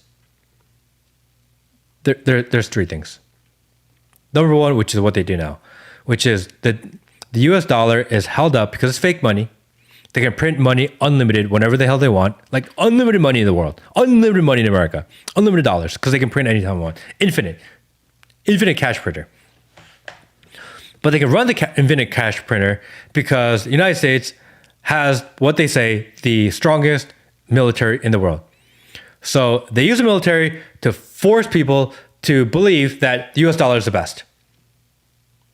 That's how the debt has been able to survive, because they can just make it bigger and bigger and bigger and bigger and bigger, and no one can claim on it because the US is the biggest military. It's really a bully type of thing to do. Brrr, money printer. How do you solve it if you actually want to get out of debt? Well, you'd have to stop funding all the wars, fine, a small portion. What you would have to do is you would have to cut the social welfare programs. So you'd have to cut Medicare, you have to cut Social Security, you have to cut all these things that people have paid into. You'd have to screw them over. You'd have to take away people's social safety net. You'd have to remove all those social spending programs for a good amount of years. No liberal wants to do that. You also have to increase the taxes. You have to increase the taxes and take away people's programs. People don't want to hear that. People don't want that. No president can win on that. No Congress can win on that. And no one wants to be the person that wants to do it, because one side, the left, will refuse to give away their social welfare programs. The right, they don't want to raise the taxes on everybody. How do you solve the problem then? You can't. You have to do both. You have to remove all the programs and you have to increase the tax. Do you want that? Are you willing to make that type of sacrifice? Lose all your social welfare programs and pay more tax. Give more money, get nothing in return, and hope that the politicians, when they collect more money, will actually use it to help with the debt crisis. That's the only way, though. Hard truth.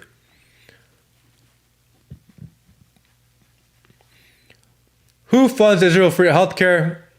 Israel does really well. They fund it. We fund a little bit. Again, the amount of money that U.S. gives Israel it's not insignificant, but compared to like what we spend in a million other things, it's not the largest.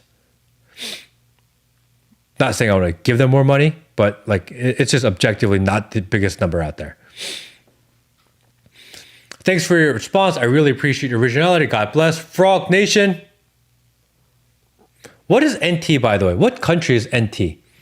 I'm really curious. What currency is NT? Declare Federal Reserve a domestic terrorist and seize their assets, your debt. Not forgive yourself, seize shareholders' assets to fund retributions.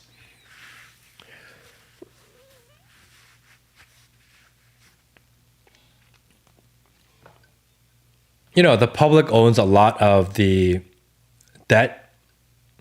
So it's in your retirement fund, it is in your IRA, it's in a lot of stuff people own. Actually, the debt would just never get paid and lose, then like a lot of Americans would just get screwed too. That's the problem. Like the idea and premise makes sense, but then though, are you choosing who has to do the sacrifice, or does everyone sacrifice together? It's not easy. It's actually not an easy solution, you know?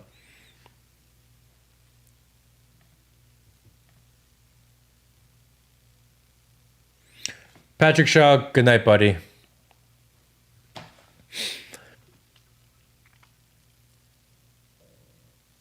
Debt is money. Think about that. Yeah, I mean, currency is just used to trade. You know, it is after the crash of 1907, Teddy Roosevelt, when they decided that we need to go towards the central type of banking, and then we created this usury type of world that we live in now. I mean, we've been warned against usury many, many times. I am not a debt guy. I don't believe in debt. I don't like to live under debt. Actually, I carry very little debt. That's very intentional and by design. I do not want to have debt because I believe that debt controls you. Debt makes you, restricts your life and what you can do in your life. I think living debt-free is freedom. So, and people say, oh no, but debt is valuable and you can make more money off of debt and you can have no tax. The whole system of telling you that debt is good is so that you go further in debt, because debt is the way the debt is how the system enslaves you. Debt free. I don't do that. I don't do that. Debt is slavery. You know, I don't care if you can make a little more money because you have it. I've never met a rich guy with a lot of debt that makes a lot of money that is like happy, that is not nervous all the time, that is not stressed all the time. I worry about how can I spend more time with my daughter? I worry about, hey, maybe we should go here instead of here. I like it when those are my struggles in life. I don't want to worry about the market changing, interest rating for all this. It's not even real. The financial games they play online, they're not even real. And people spend their lives worried and concerned about something that's completely manufactured. Money isn't even real. We've already talked about this. They can turn on the money printer whenever they want. There could be infinite money in the United States if they wanted to. There's nothing holding them back from doing so. Everyone in the United States can be rich if they chose to do it. They don't, because they need division of class, because they need people to work hard. They need people that will do manual labor, that will do the jobs no one else will do. And the only way to make sure that you do them is to keep you poor and give you just a little bit of money to make sure you do it. The whole thing is a control mechanism. It's not real. They print it whenever the hell they want.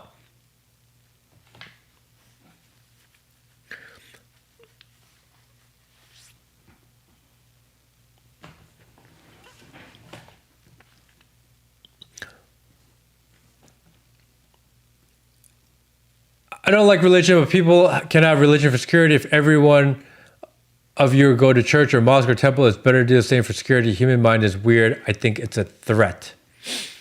Education at college level should be free. It's digital information. The cost increase for college makes 0 sense. I agree. I think this idea that we pay so much for college is kind of crazy. I think that college should be free for people. I think the colleges can afford it. Their endowments are so large, you know. The idea that it is so ridiculously expensive to go to college is crazy. And I'm not even a big believer in college. I mean, a little bit more than maybe Peter. Peter thinks a college is completely useless. I disagree. But I don't think it should be so expensive. I think it's not worth it at the value and the cost that you pay for it now. I still think that the experience itself has value. I still think people do learn something. But is it worth $300,000 over 4 years? Probably not. You know, I just don't. It shouldn't be so much. You know, even state colleges are ridiculously expensive right now.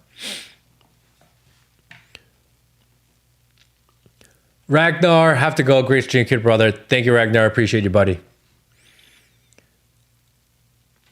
Peter with his advanced degrees thinks, yeah, Peter has like 8 degrees. He has like 5 masters or something crazy. He's like, oh, it's useless. I'm like, why'd you get so many then? You know, I know they're useless because I got so many. Well, you didn't think that after like 3 degrees? You know, you had to get 6 degrees to figure that out. You know what I mean? I only have 1 degree. I only have a college degree. That's it. You know? Just wait till they hear what grad school costs. I think, you know, like I enjoyed college. I think I had a really good time at college. I don't know how much I actually learned in college. So I majored in political science and finance. That's what I majored in college. And I don't know if I retained much information, but you learn to navigate society, you learn to navigate culture, you learn to deal with problems in a more protected environment. It's like having training wheels on for life, and then you go out into the world and that you have a little bit more experience to handle it out there. I think that's really the best use case of college. And people say, well, you could do that in another structure, but that's not really true. Like college is really unique in that way that you get to experience the world and you get to experience life, but you do it in kind of a bubble that's a little bit more protected. I think college has value.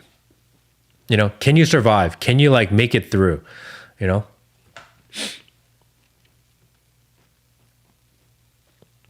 Harvard created the SAT, GMAT, LSAT.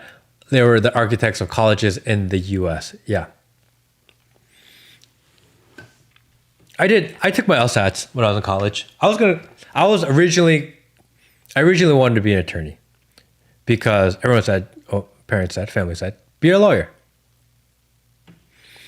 So I did take my LSATs. I was going to go to law school. That was kind of the plan. And I took them. I did pretty good at them. Like I've always been pretty good at logic. So I did good on the LSATs. And I probably could have gone to law school. Or I could have gone to law school. But I didn't want to go to law school.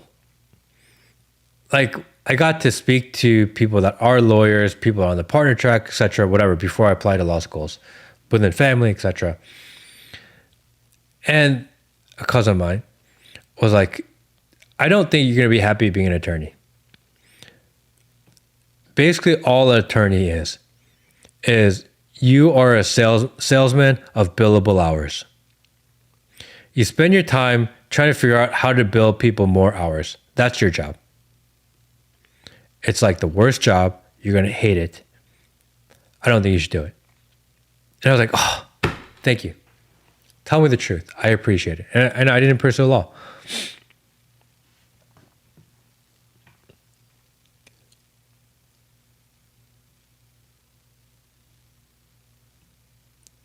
Maybe you're a corporate lawyer. It's all billable hours, you know? And law is like, I don't know. I did pre-law. I took a bunch of law classes. I took my LSATs. I was going to go to law school, but I'm glad I did it. You know what I mean? That could have been, can you imagine what my life would have been if I became a lawyer? Like, number one, I wouldn't be hanging out with you guys tonight, you know? I don't think I'd be talking about the dystopian future that we're facing. I don't think I could be talking about how Israel and the Jews have like unbalanced influence in our lives. I don't think I could say that because, you know, law firms. You know, like there's a lot of shit I wouldn't be able to do, and I would be miserable because I would be totally enslaved by the system.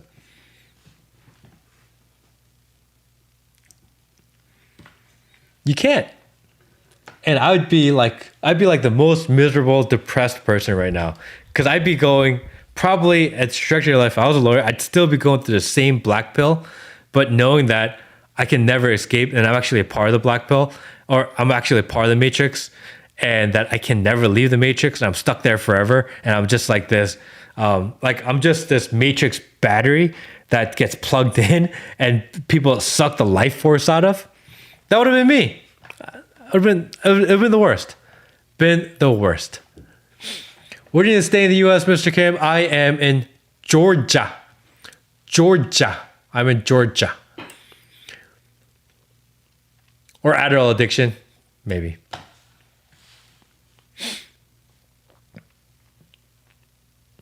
What kind of lawyer? I'm about to study contract law, and I'm Gen X. I don't know.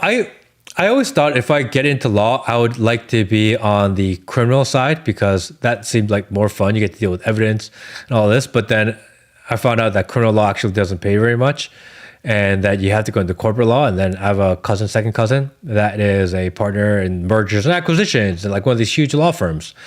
And they used to send a car to pick him up at 6:30 a.m. because he worked in the city.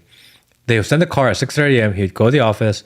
They send him a nice car, like black car, and he'd be there all day long, 15 hours. And then he'd go home, and he had a fuck ton of money, made a lot of money with his life, and he would be home for like 7 hours at night just to sleep, and that was his life. And he hated it.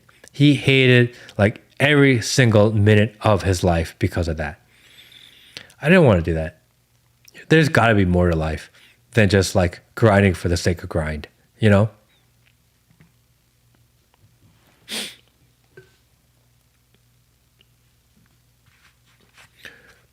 Not who, keep fighting the good fight, brother. Keep fighting. What is the future of American right-wing politics? I think this is a problem. And we see this all over the country. I mean, all over the world, actually. All over the world, we see that the right wing is no longer the right wing. The right wing has become the center left wing. And the real right wing, they call it the hard right. It ends up being this minority fringe movement, the hard right. And the right wing is actually the center left. So that's what we have. We have the center left and the left, and we have no one on the right. The people on the right is the far right. That's what you call them. Like, oh, you're an extremist. Like, I'm an extremist? Like, I'm not an extremist at all. I'm normal. This is how people are. But they call us the far right. And then you have the center right, which is the center left, and then you have the left.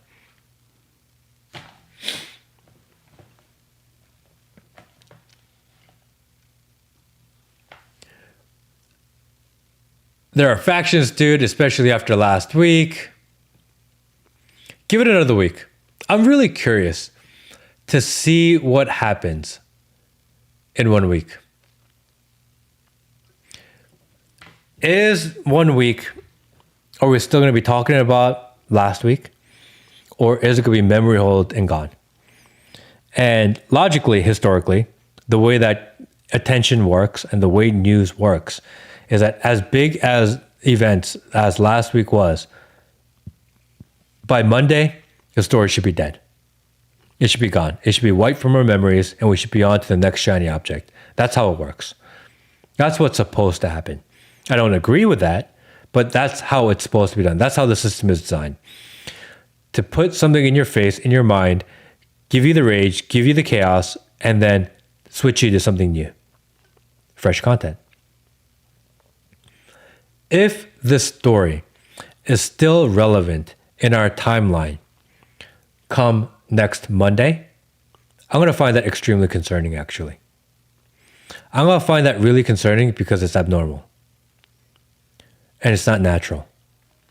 The system is designed so that stories and attention naturally gets memory hold. That's how they designed the system. That's what's supposed to happen. If it doesn't die down and it doesn't switch, we don't channel surf to a new channel, something's wrong. They're intentionally forcing us to stay on that topic. Why? I don't know yet. We'll see. We'll see on Monday. If on Monday I open up my feeds and I open up the internet and the number one story for the 14th or 15th day in a row is the murder of Charlie Kirk and the conspiracy, something is wrong. Something is broken. Is that a good broken? Is that a bad broken? Is that intentional non-memory holding of an issue? I don't know.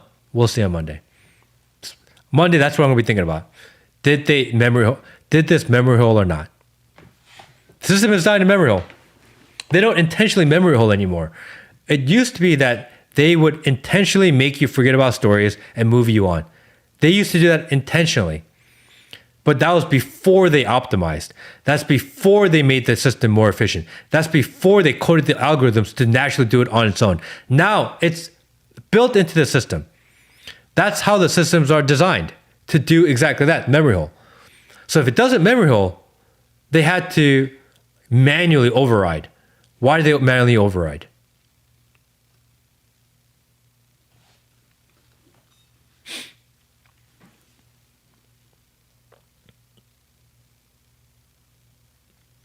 Epstein? Who's that guy? We're still talking about him? Dude, I watched that Kash Patel Senate, the congressional hearing. That was wild. That was interesting. I couldn't believe it went the way it did.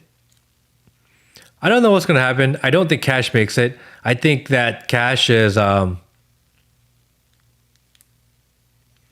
he's set up to fail. They put him in a position that they knew he could not do his job. I'm not saying he would be competent anyway.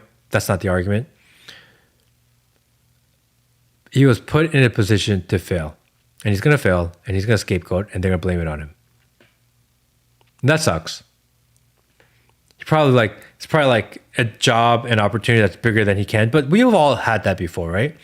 Like, we're all given a job that we're underqualified for. We're all given an opportunity that we're kind of underqualified for.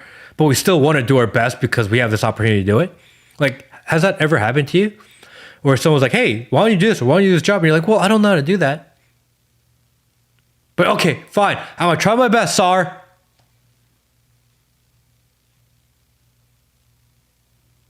It's not your fault for trying your best. It's not your fault for going to a position that you're underqualified for.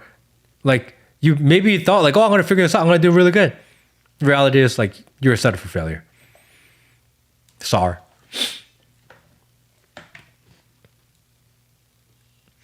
Who went moon? Nobody. Yeah, he's missing the try his best part. He may be. He may be trying his best. Maybe that's his best. You know what I mean? Like, we don't know that.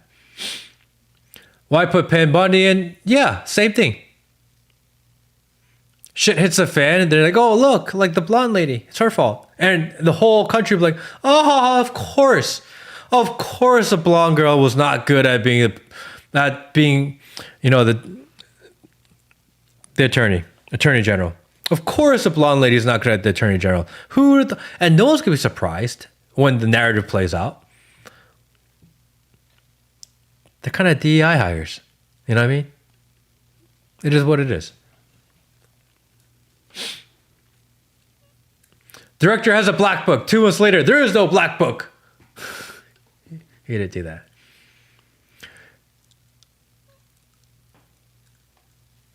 He was a different Kash, though. This is like a new and very incompetent on purpose clone.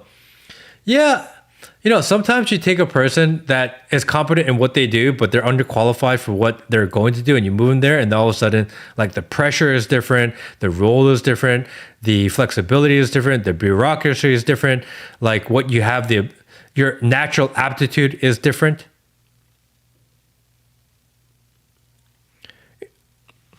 Like, the best banks, the best firms, the best companies in the world, they do a lot of screening and testing on their employees. Are they a fit? What's their personality type? What's their work method? What's their learning method? How do they engage and act with other people? Like, this is a method that scientifically kind of works now, right? Like, are they a fit according to certain metrics? There's a little bit of science to it. I'm not saying that's the best way, that's the only way to do it, but there is a methodology. The Trump administration, they're like, oh, I like that guy. Let's that guy be in charge. I'm like, okay, can we at least apply a little bit of logic and methodology to how we choose people? Oh no, he's really popular on the internet. Kash won't survive the administration. Pam Bondi won't survive the administration. Tulsi won't survive the administration. RFK won't survive their administration. That's what I think. I think all the podcasters that they hired will not survive the administration.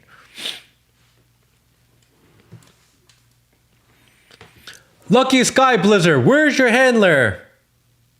Here I am.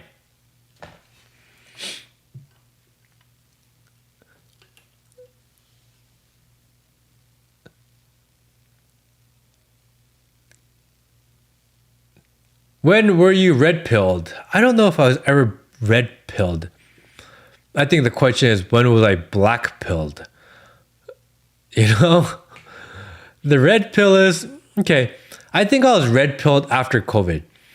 I thought that the election was stolen. I thought that the Biden administration was the most evil thing ever. I thought that Hunter Biden was being was like a crackhead that was like using his father's influence to do all these deals in Ukraine and everything that I was told on the right. I was fully red pilled for a good 3 years. Totally red pilled. And then I think I started to shift right around the time that Trump got shot. Right around that time, like everyone said, oh my gosh, like he got shot. This is like crazy. And immediately my mind went to, oh dude, this is totally inside job. This shit's fake. Like immediately. You know, what's really funny? Because I was like working a lot in the politics and short form politics side of time, right? Like I was making all these Instagram videos. I was doing like 10 or 20 million views a month on Instagram, making all these political videos. And all the political talking heads, propagandists, all these influencers, all the people within like Team Trump, like these all follow me. They all speak in my DMs, always send me text messages all the time, especially election season. And the moment that President Trump got shot, I had a friend in the media, in the right-wing media, message me and call me. He said, Matt, there was an assassination attempt, there was a shooting. I said, oh, fuck. Is he okay? And he's like, oh, no. Like, he's fine. Like the bullet hit the teleprompter and he got cut by glass, but everything's fine. Oh, okay. And then I turned on the news and 15 minutes later, like, oh, he's like this in his ear and he got shot. And I was like, wait, what happened? People there in the media called me and told me one thing. But 15 minutes later, like the whole story changed. I'm like, what happened? And I was like, okay, that's interesting. And then I called a friend of mine who actually used to be a sniper for the military. I called him, messaged him, and I asked him, hey, is it possible to miss on purpose? And he was like, look, that's a crazy shot. No one could take it. Like, it's not something that you would logically do. I said, could you make that shot? He's like, yeah, I could. I'm like, okay, that's all I wanted to know. Full black pill. Something's not right. You know, and then you see the Elon train and you see the propaganda machine ramp up and you see everything going on. I'm like, dude, something's not right here. Something not right. I didn't, but I wasn't sure. You know, I wasn't positive. It was like such a new feeling of this kind of dystopian black pill that I was going through, kind of this kind of crisis moment internally. I didn't want to be like overly black pill publicly at that time. Because what if I'm just like going through this weird thing and I just shift everything and all of a sudden I'm like, oh no, like this is crazy. And then what if like all this happens in like Kamala wins? I don't want Kamala to win. Like that's crazy too. But as soon as the election hit and as soon as the election, like Trump was doing his election speech, I was watching it going, something doesn't feel right. You know, it's like a gut feeling. I feel like my read on situations, read on people is really strong. It's like probably my one real skill in life. And it felt weird. It was just a gut feeling.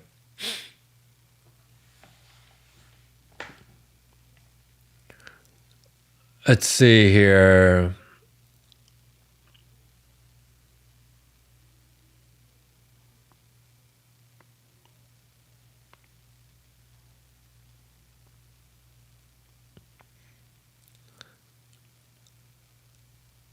I'm fairly purple-filled. His ear healed so fast. It's a miracle. It's true.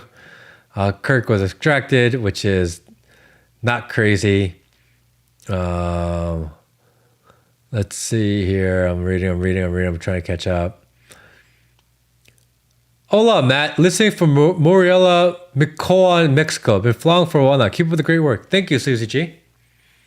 Actually, I go down to not Morelia. I go down to Morelos in Mexico. I don't know if that's anywhere near there. Cuernavaca.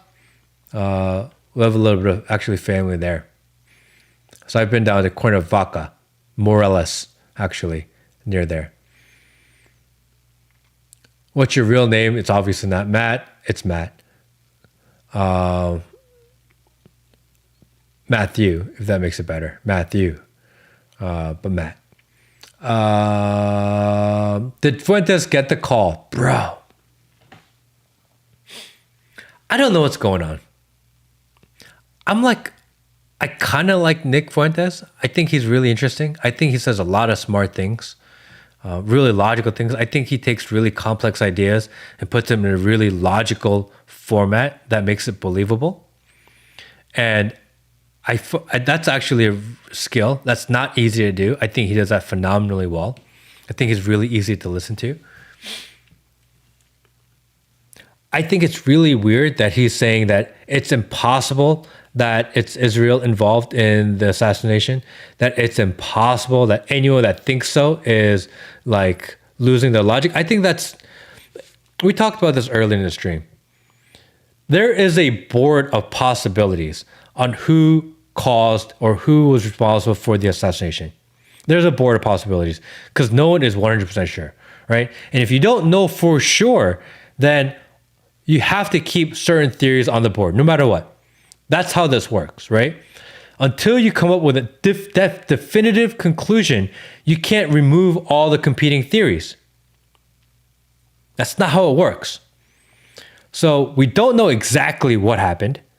So if we don't know exactly what happened, what are the competing theories? There are the most likely competing theories, and then there are theories out there that may be less likely. But it still goes into the matrix of potential theories that are possible. You can't say, oh, Israel, take it off the board. That's not a theory at all. You can't do that, actually. It's a valid theory. Maybe it's super theoretical. Maybe there's not enough evidence to support it yet. But you cannot remove that from the board. And the idea that there are people out there that are trying to remove it as it's impossible is crazy to me. How can you remove one of the most trending, most logical theories, even if there's not enough evidence to support it yet? How can you remove a very likely theory when you don't actually have the definitive answer? You can't do that. Until you know the actual truth, you have to let the competing theories stay on the board. So anyone that's saying that, no, it's impossible, you got to remove that. I'm like, dude. Either his logic is flawed, he's not thinking this one through, or he got the call. But to remove it completely it's a complete misjudgment. Because you cannot remove it. Is it the most likely? I don't know. Is it impossible? Definitely not impossible. If it's not impossible, how do you remove it from the board when you don't know the truth? You cannot remove a theory until you prove your theory. That's why I think this whole idea of flat earth is interesting. I think this whole idea of gravity is interesting. I think there's a lot of theories out there that I find really interesting, not because I believe it to be true, but you haven't proven the other side of it yet. So if you don't prove it, for example, we've never actually proved that the world is round. Is it very likely that the world is round? Yeah, sure. Is there evidence to show that the earth is round? Yes. Have you definitively proven that the earth is round? No, actually, it hasn't been proven definitively. The whole premise of why they believe that to be, they call it a scientific truth, and it's a scientific truth because there's enough evidence to support that it potentially could be true. But they've never actually proven it. Then you can't remove a theory just because you haven't proven this one yet. But they say, no, this theory is false because this is more likely. That's not how it works. I have a real problem with that.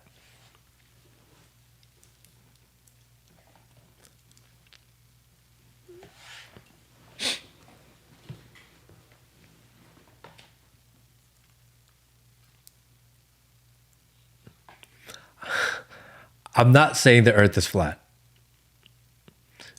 But what I am saying is that they have never definitively proven that the earth is round. They say we have gravity, but it's called the theory of gravity. They don't know why things go to the center of the earth. They don't know why things fall. They just call it gravity, give it a name because they don't know what it is. That's not crazy to say that.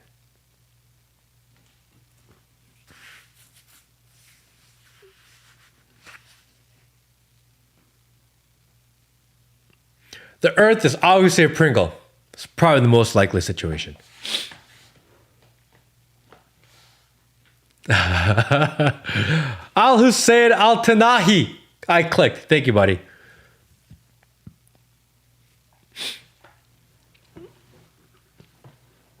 Mr. Beast and Icefall. The Earth's flat. See, there.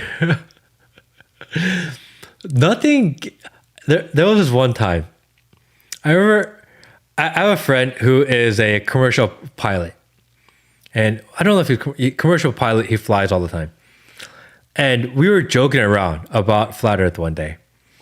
So he was up in the plane, like I don't know, however many thousand feet up in the air, and he takes a picture, and he sends it to me. He goes, "Look, you can see the curvature of the Earth is round." That's what he did because he's in a plane. And I'm looking at this picture, going, "Bro, I don't think you're proving your point." So I do this, and I put it on my Instagram story. I was like, hey, I put these screenshots. I'm like, hey, I'm just fucking around. What do you guys think? And all of a sudden, Peter walks into the office, Will walks into the office, and they start arguing about flat Earth and round Earth. And it gets so heated that we have this giant whiteboard. They roll out the giant whiteboard. They're doing drawings. They got this like round ball. They're doing like graphics with their hands to show how it works. And they sat there arguing about it for like an hour. Nothing gets people more polarized and divided than talking about flat Earth, round Earth, which is wild and crazy because it actually doesn't matter. For our most intensive purposes and for our life, it doesn't make a huge difference. And who cares if one person believes one or the other? It actually doesn't matter. I don't care what you believe on that fact because what is that going to change about anything I do? But people get so mad over this one issue.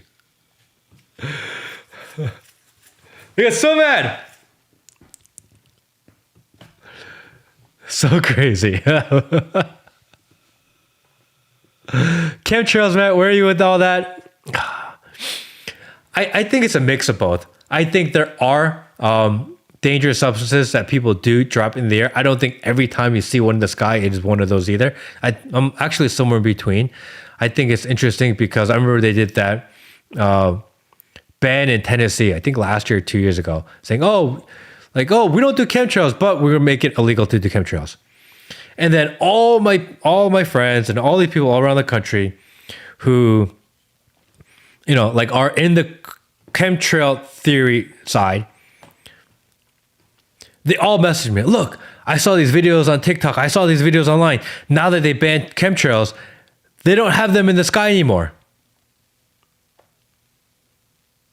So I called my friends that live in Tennessee. I have a lot of friends that live in Tennessee. I said, dude, do you guys see a difference in your sky? And they're like, no, it's the same.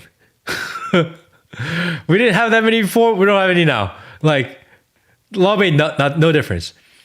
And I'm looking at this law because all my friends who believe so much in this chemtrail that they're reporting the sky. It's not impossible. I agree. It happens a lot. They're messaging me like, oh, look, they're gone because the law went into effect. So I did what I do, which is I read the law. The law says we're going to ban them, but it doesn't go into effect for 6 months. And they're like, no, because it got signed, it's in. So they thought that because the law passed, and that's what the news said, and that's what the clips I saw said, that it's effective. And now because of that, a blue sky means that they're not doing it anymore. But the law hadn't actually gone into effect yet. So actually it didn't make a difference. So some people, you see what you want to see. And if you're looking for an answer, and if you want a specific answer to your question and you know what the answer is that you're looking for, you can always find that answer. If you know the answer, if you know what answer you want for the question you have, you can always find that answer on the internet.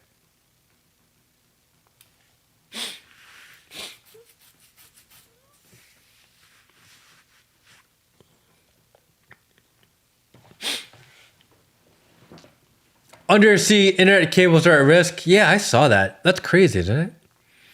The parts of like internet. Thank you, man. I've been turning friends onto your channel. ABM. Thank you. Appreciate you. Check in. SAR. No chemtrails. 100% real. Yeah. You weak, bro. You weak, bro. Season 1. You weak, bro. Bro. You're weak. You weak, bro. You're so weak, bro. You're so weak, bro.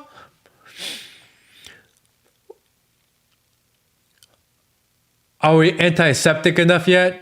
Probably not. Have you read the protocols of Learn L Design? I have. What about the pole shift? I think it is a thing, although I don't know much about it. They shift, and we were told that they're going to shift again.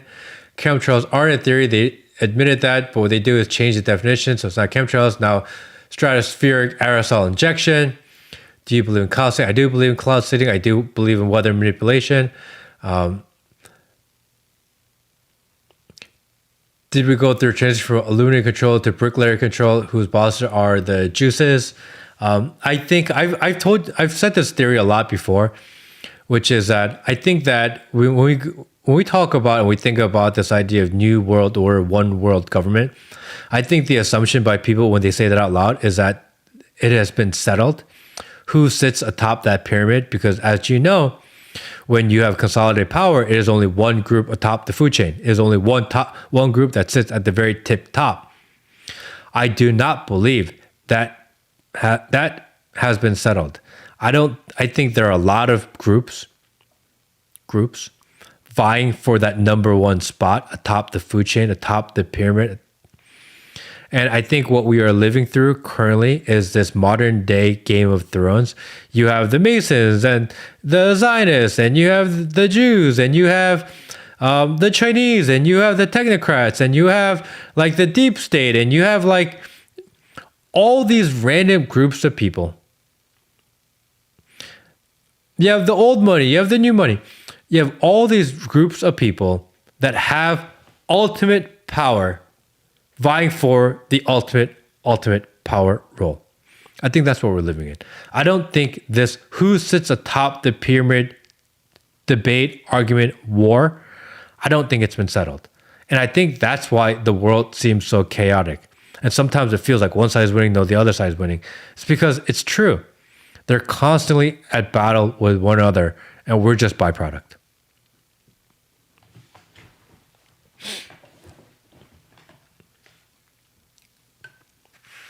Look into Valhalla. I did look into Valhalla. I think it's interesting.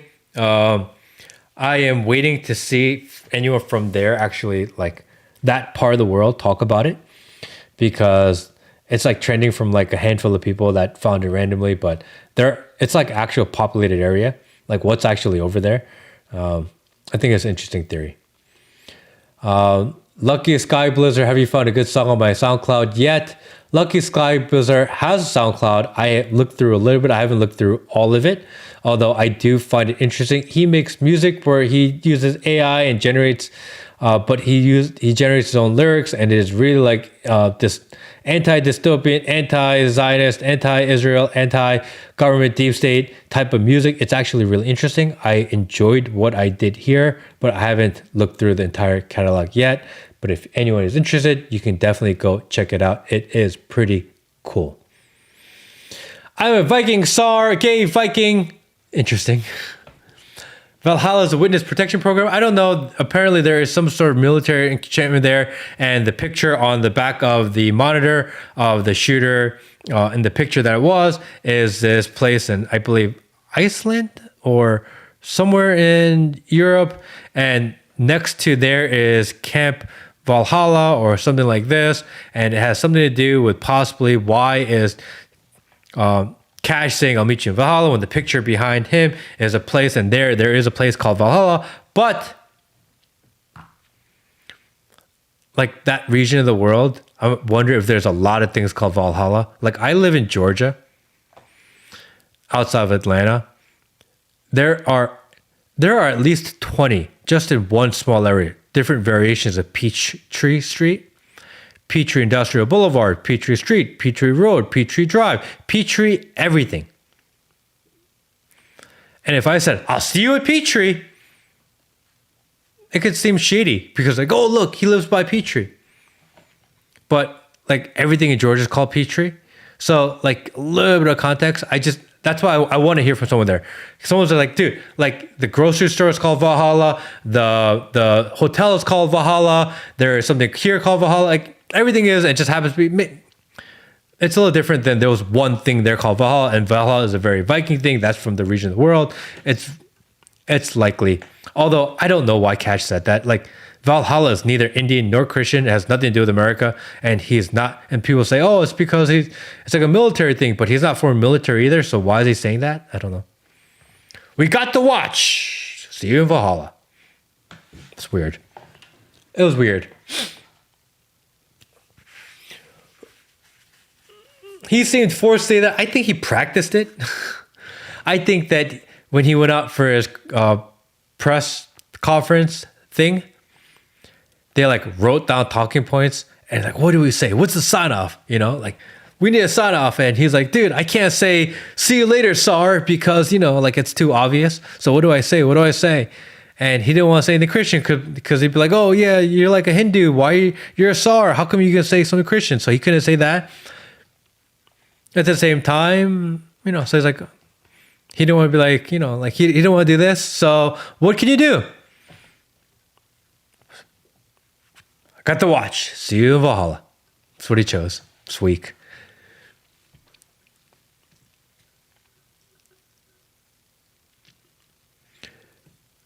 DEWs calls the campus California wildfires. I did this video. For those that don't know, I used to make a lot of Instagram videos. That was like originally my thing. I used to make these 1, 2, 3 minute Instagram videos. And one of the big videos I ever made was during the Maui fires. And I made this video saying, like, something about the Maui fires are weird, etc. But they said, we don't know what caused it. We don't know what caused the fires. We don't know what caused the fires. Great.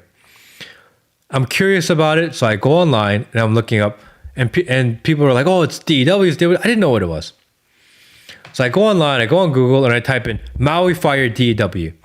And the first page of Google, it says, fact check, Maui was not caused by DEWs. And I'm thinking, that's what I made my video about. How can you say it was not caused by DEW when you yourself say you don't know what caused the fire? Goes back to the whole Israel Charlie Kirk thing. You don't know what caused the fire, but you're ruling out a competing theory, DEW. And anytime they do that, it makes me think, oh, it's probably DEWs. Because without proving one side, you dismiss the other. And the one that you dismiss often ends up being the truth. So when people say, well, Israel killed Charlie Kirk. Okay. I think it's a valid argument. It's a theory that holds water. It's logically sound.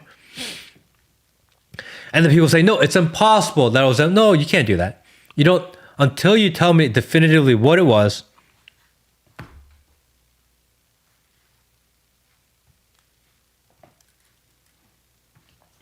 You're going to say it's not them? It's kind of crazy.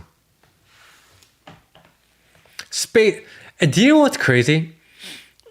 I did this whole deep dive and rabbit hole of DW, especially after Maui fires. And after October 7th,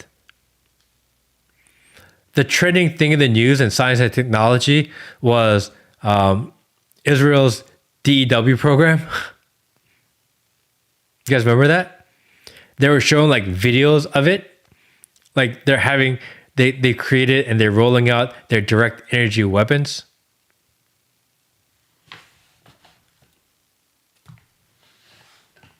They like showed them off. If you get a new toy, you have to play with it. Any person, anyone watching, any man watching, any woman watching, probably mostly men, maybe some women.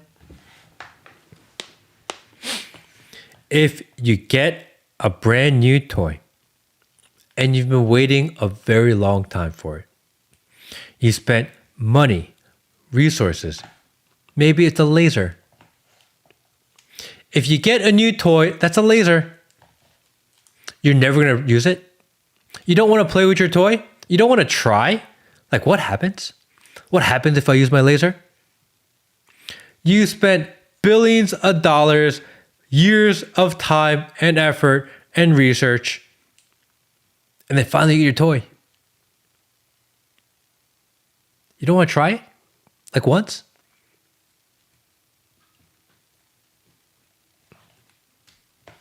Most people will try it. Space lasers.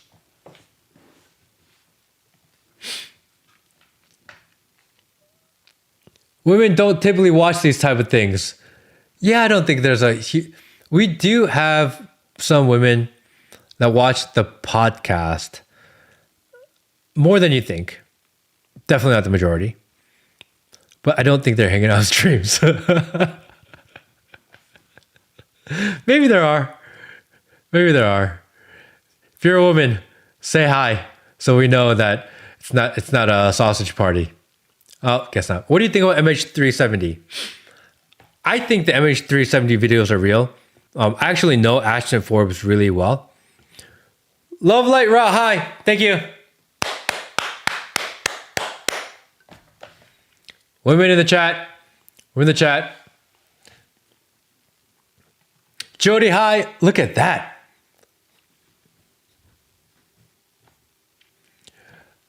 Melissa, hi. Oh, bro. Ladies, we love you guys. Thank you for hanging out. We really appreciate it.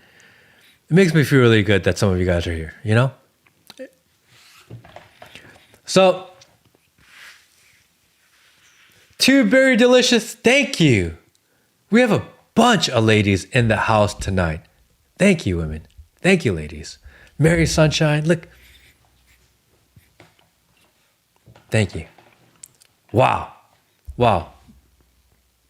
Balanced. It's really interesting, isn't it? Like just a few years ago, these types of topics and these types of ideas were really overly male dominated. Women weren't really thinking this, but we're seeing this shift of like women waking up, a women starting to get black pill, the women really questioning the world around them. It's really fascinating, actually. Welcome. So, what is a woman? That's a funny one. So MH370, there are, I know Ashton Forbes really well. We actually, I think it was a year ago. Ashton Forbes, we did a stream together. Maybe a year ago, maybe 2 years ago, maybe a year ago. We did a stream together with Ashton Forbes. And this before he got like really huge. And he sat here on the stream for 4 hours walking me through the science and his reasoning and all of his research. And after like 2 hours, I was done. It was like way too complex, way too in depth. He kind of nerds out a lot. But it's really fascinating. And I got to know Ashton pretty well. I truly believe that Ashton truly believes that the MH370 videos are real. I 100% believe in my heart that Ashton believes in his heart that it's real. He is way more knowledgeable on this topic than I am. I can't understand it to the depth and level that he can. So in this realm, I would consider him my expert. And I believe that he believes it's real. In proxy, I believe it's real. that if no one's ever seen the MH370 orbs video, it is one of the craziest videos I've ever seen in my life. It's like definitely worth watching. Knowing that I actually think it's real. Pretty crazy. And a lot of people will say, no, it's not real, or whatever, and all this stuff. But again, I know Ashton really well. He's not like, before he did what he did, he was like just some regular guy that had like a normal job. Like this was not his career nor his path. He just ran into this online. He just started doing research one day, and he just started doing more research, and more people start following him. He started doing more research. People think that because he's got a pretty decent following now, and a lot of people know who he is, and a lot of people know about the MH370 thing, that it's always been a part of his plan. He's literally just like this normal guy, like you and me, just like on the internet, that just found one topic that he cared about and just kept on going, and wouldn't give up and kept on going, wouldn't give up and kept on going.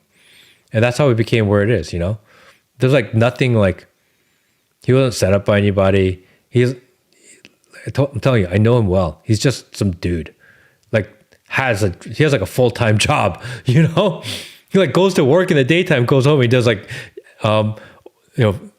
MH370 research and learned like quantum physics and learned all these types of physics,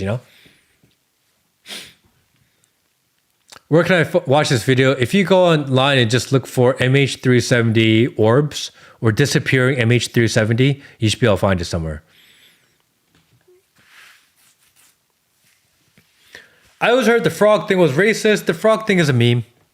It's like a 4chan meme. Sorry. I don't know if I was supposed to tell anybody. It's a 4chan meme.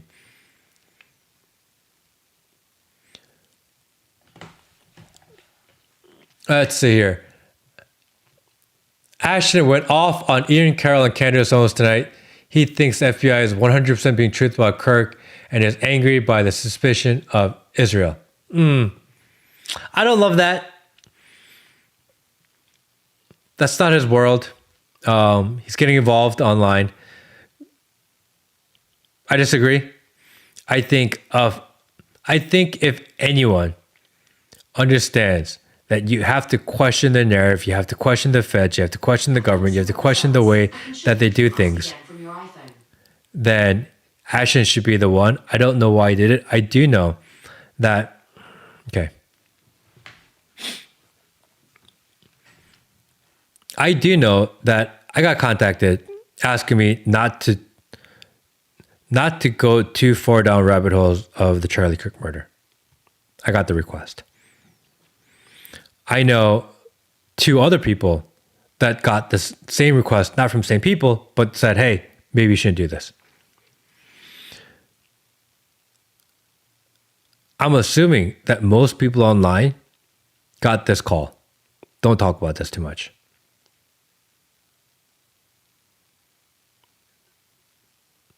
I didn't know this was a thing. I'm assuming a lot of people get like messages and calls to do this. I'm not gonna say who messaged or who called because like I like my life. I don't want to like cause problems really.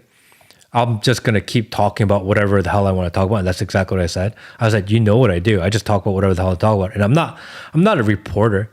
I'm not a journalist. I'm not like an official media guy. I'm not like this political influencer. I'm literally a guy that talks to the camera, like whatever I'm thinking in my head, I say it out loud. That's what I do. I'm not like involved in politics. I don't work for an organization. I don't have funding. I don't have sponsors. I don't have a team. Like it's just me. Sometimes me and Will, sometimes Peter.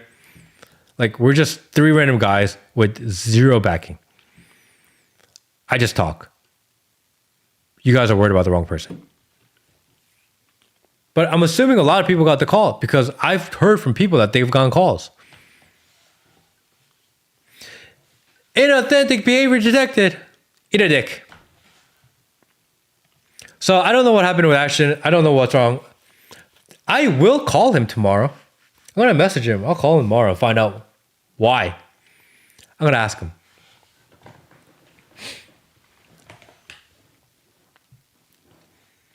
Sounds like you're free and can actually talk truth to it. Yeah. I don't know. Like, my goal was never to be popular. My goal was never to kind of have a big show. My goal was never to like influence politics, actually. My goal has always been like, this is just how I think. I have interesting thoughts at times. I think I'm really good at seeing situations differently than other people. I think that's my value to the world. I do have a lot of friends who run businesses, and that's typically what people call me in for. That's like kind of my side hustle, is that if you run a business or a corporation or everything else and you just want someone to come in and look at it from a fresh set of eyes and look at it and just give my thoughts and ideas on a project or a division or whatever they're doing, then people will call me in and be like, hey, Matt, can you just hang out here for a week and just tell me what you think? I just want to know what's going on in my company. And that's what I do because I see things differently. That's what I do well. That's all I do well. I don't do anything well, actually. I'm very disorganized. I'm not like this. I'm not the best operator out there. You know, I don't like hiring people. I don't like firing people. I don't like telling people what to do. I'm not like overly good with money. I just see problems and I think of solutions for that problem that other people haven't thought of. That's all I do well. I've never had this idea of I want to become like this big podcaster or whatever. Like, dude, not at all. I just started talking into a microphone and a camera one day and people just started listening. That's how the whole thing started. And the reason, I've told this story before, the reason it happened is because I was at home one day, I was yelling at the TV, looking at the news. My daughter was like 6 months old. My wife comes running downstairs, come yelling at TV on the news, something stupid. My wife said, oh, you're going to wake up the baby. Go tell someone that cares. Okay. I'm going to. That's why I started talking on camera. My wife said, tell someone that cares. I said, yeah, I'm going to do that. Woman, don't tell me what to do. I'm going to do it anyway. And that's... Thank you for just talking and thinking. Thank you, Mickey. Appreciate it. That's all I do, you know? So when people within industry try to tell me, say this, don't say this, like, dude, I don't work for you. I don't work for anybody. Actually, I make very little money doing what I do. You know, like I spend money to make this. You know what I mean? I do it because number one, I enjoy it. Number two, like, I don't know.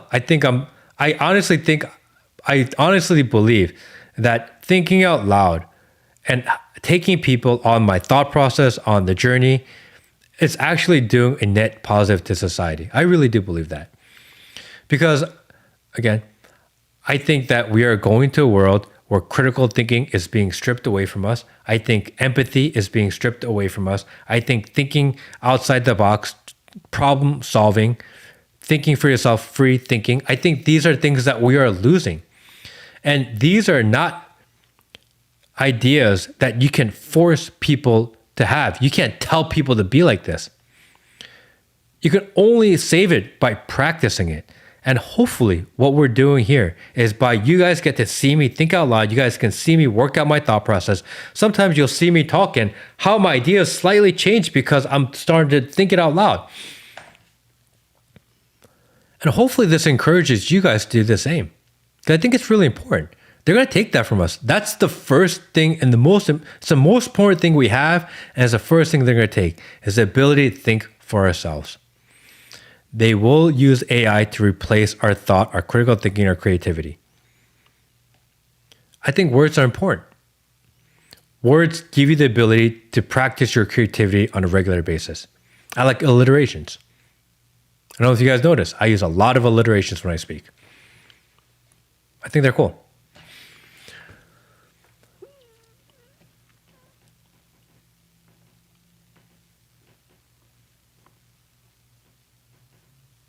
Matt is a Bitcoin billionaire. I am not a Bitcoin billionaire at all.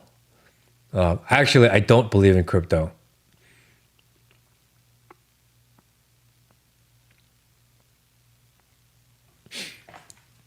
I think that crypto was supposed to be used for commerce. I am on the side of crypto is supposed to be a cashless peer-to-peer payment system. I believe that it is supposed to so that people can have trade and commerce outside of the existing system, that banks can control it, the government can control it. That's what crypto was supposed to be for. And I am very much on the fence of they stole that idea, they co-opted it, they psyoped it, and it's become this mechanism of when moon. And it is with this when moon boom that they're rolling out into central banking digital currencies, that they're going to control the monetary supply, they're going to digitize it, they're going to control your freedoms via their money, because again, money isn't real. Crypto isn't real. There's nothing actually backing it.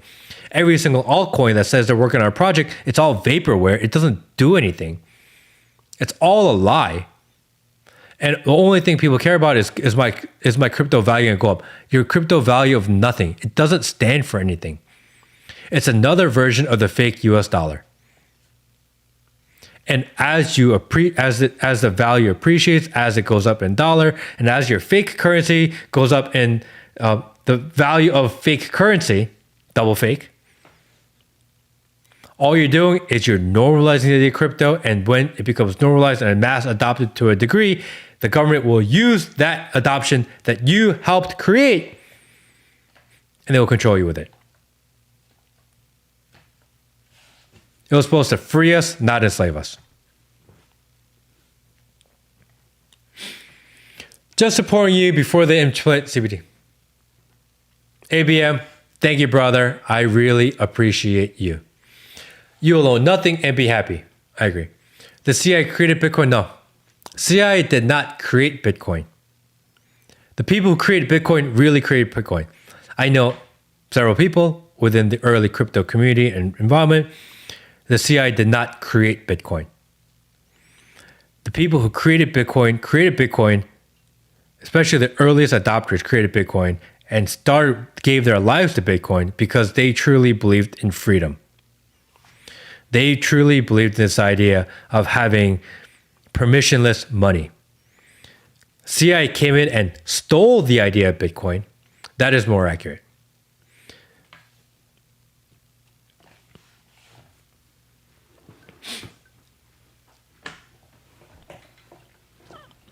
Buy and barter ammo. Yeah.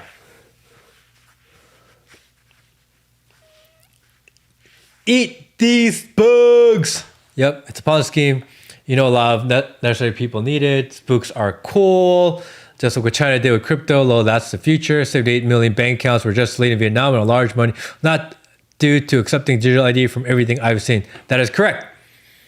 In Vietnam, they have decided to cancel people's bank accounts that did not want to provide the digital identification. They say it's to purge old accounts, but why are you purging old bank accounts if they have dollars in them, actually? They delete people's accounts that didn't want to comply, jump to the system. That is very dangerous. They are testing it, see what the reaction is. Once they see the reaction, they'll roll out of here. The precedent has been set. We see the real world use of it. And people say, you know, I'm on the side of this whole voter ID thing and this whole voter fraud thing. Is the whole purpose of it is to roll out this idea of voter ID, and everyone's going, oh, you need voter ID because you can't let just anyone vote. Like, your vote matters. Voter ID is another way of saying federal digital ID. It's the same exact thing. They just call it voter ID. It is a federal digital ID. People say, oh, well, I have a driver's license, the same thing. No, your driver's license historically has been run by the state. They are collecting a federal digital database and they're calling it voter ID. I'm confused. What are the rules again? You don't talk about it. Not a peep on Nepal. We've talked about Nepal. We actually watched the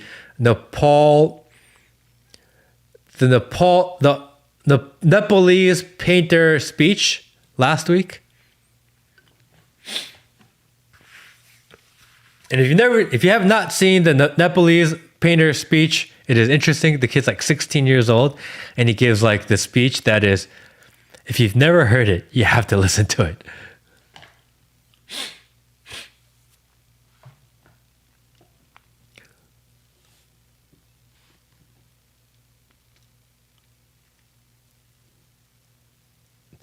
Wait, is giving Marco Rubio the power to cancel passports and the way push us onto the real ID? I'm not a Marco Rubio fan at all, obviously. They want digital IDs, federal digital IDs. They want to create a federal digital database. They want federal digital tokens and coins. They want to say for your safety that they need to have more control. This is the problem. It's a real problem.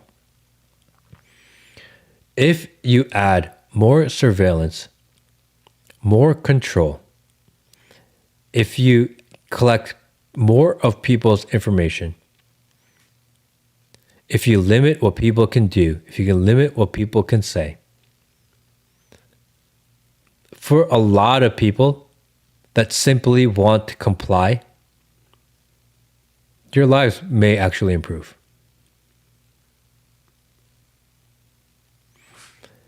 If you want to be dissident, if you want to live out of the system, if you want to retain your own freedom and free will,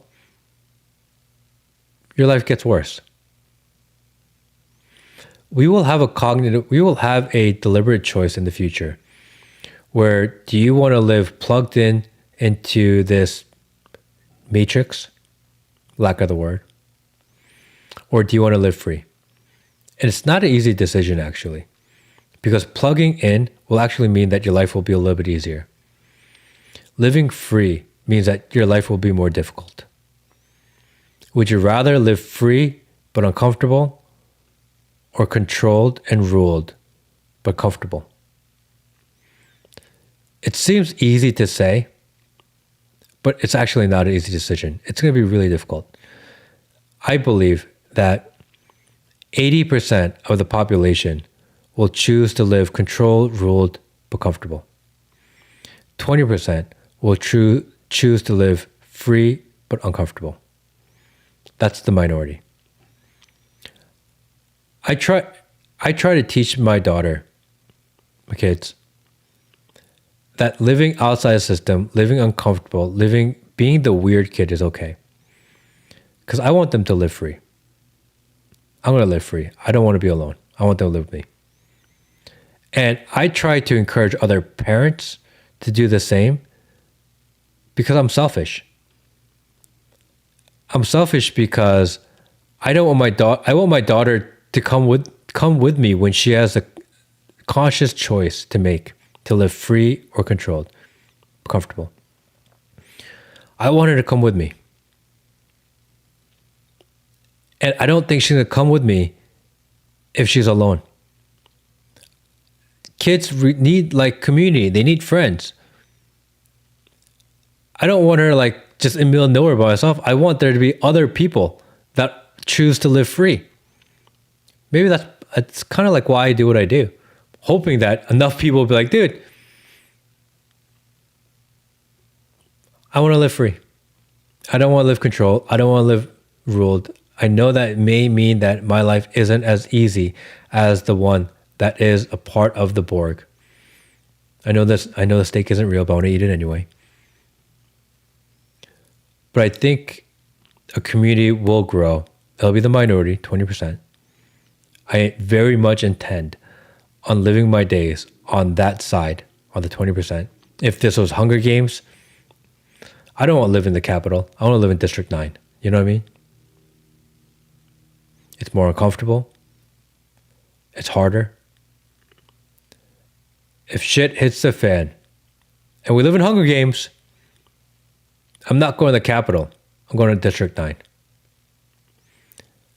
I don't want to be alone there. It's going to be less people.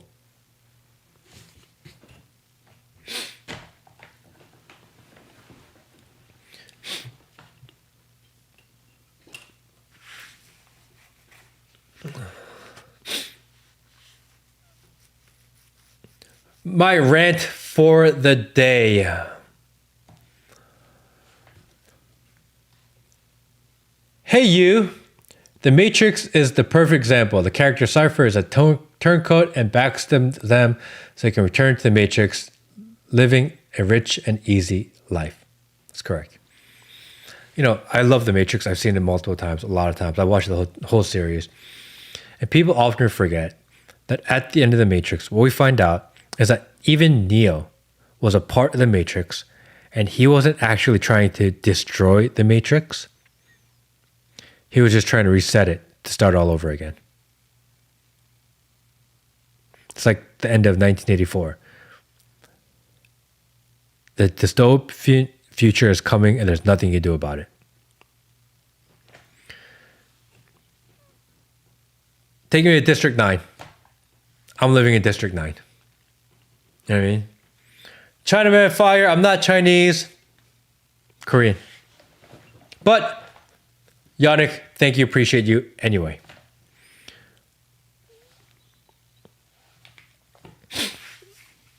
I fell asleep during that movie. Who said that? Who fell asleep during Matrix? Are you crazy? Okay, favorite movie time. My favorite movie. Matrix, Fight Club. Fight Club is one of my favorite movies out there also. And it's also kind of like really similar vibe, you know? The whole point of it is that you're trying to reset the entire usury banking system, and they build and they do against all the consumerism. Fight Club, one of my favorite movies. I think I've seen Fight Club, I don't know, maybe 100 times. I've seen Fight Club. I remember after we watched Fight Club, me and my best friend at the time, who was like, who was a Marine, we decided we were kind of drunk, and we had just got done watching the movie, and we were like, we should fight. And we're like, what? What are you talking about? But we just got done to watch a movie. He's like, no, we're supposed to fight. And we're in the backyard and we fought just from watching the movie. I'm like, damn, these movies are kind of dangerous, you know? You're just convincing people to fight just because I watched the movie.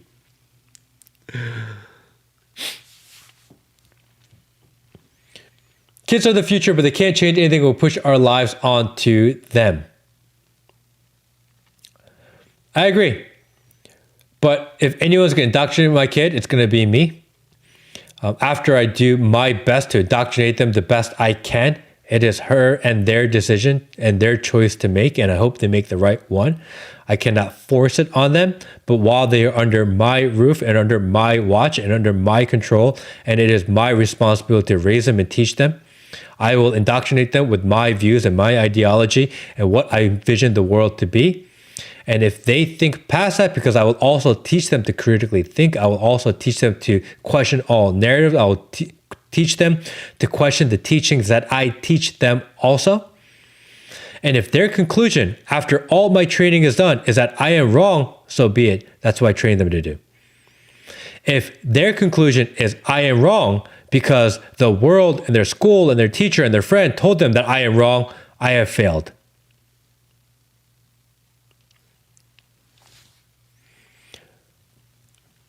Yannick says Japanese people are I can't put that up because it's just not true, Yannick. I can't lie. I don't lie. Korean people are better. Sorry. I actually don't. With children, it's all about planting seeds. I intend a full indoctrination, to be honest. I am going to indoctrinate her and give her all of my ideas, teach them as best I can, not force it upon them, but teach her how to understand them. Give them in life lessons in a way that I believe will be less forceful and more easy to consume. But I very much intend on inflicting and putting in my worldview into their minds, because I think that is my job and duty as a father. If I am not indoctrinating them, someone else will. If I am not pushing my ideas onto them, if I am not teaching them what I believe, someone else will. It's not nobody does. If you as a parent do not do it, someone else is doing it. It's just a reality. Children are sponges. They are constantly taking in information. And if you're not giving them the information and the care that they desire or they require, they are getting it from somebody else. You cannot think, oh, I'm just going to plant the seed. I'm going to move on because I planted the seed. No. While you plant the seed, someone is literally sitting there filling their minds with other information. You have to fill it with so much information that they cannot be indoctrinated by anybody else. That's what I believe. But everyone parents differently.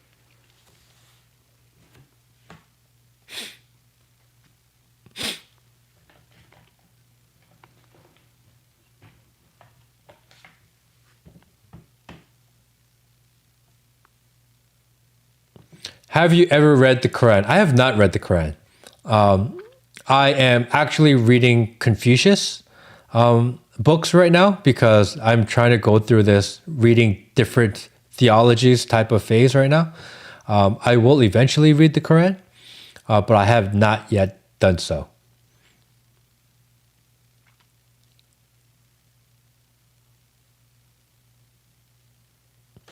Let's see. Truman Show. Oh, Truman Show is also a very good movie. I really enjoy that one. Do you know what? So when I do the podcast, I always say, good afternoon, good morning, good evening, wherever in the world you are. Good morning, good afternoon, good evening, wherever in the world you are. Good morning, good afternoon, good evening, wherever in the world you are. And it's not exact, but I actually, where I get that idea from is actually from The Truman Show. He says something similar. What does he say?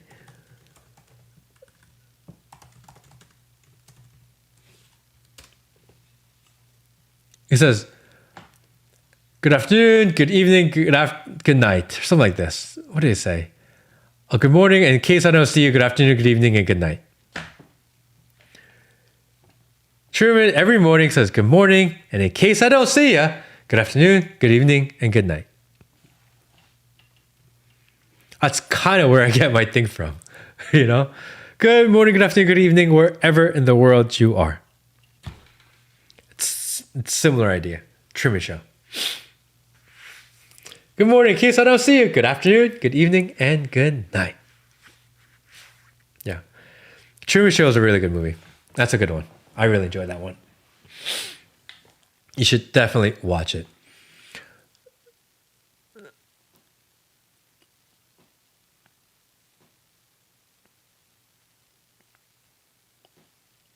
Why can't Central Asia have the same prosperity of anyone doing good? Because too many fucking people.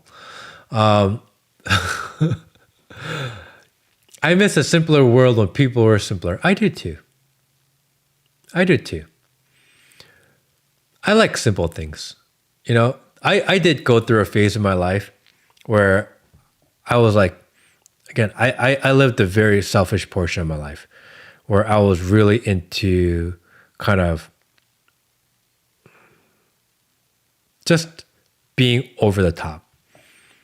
And I've done it.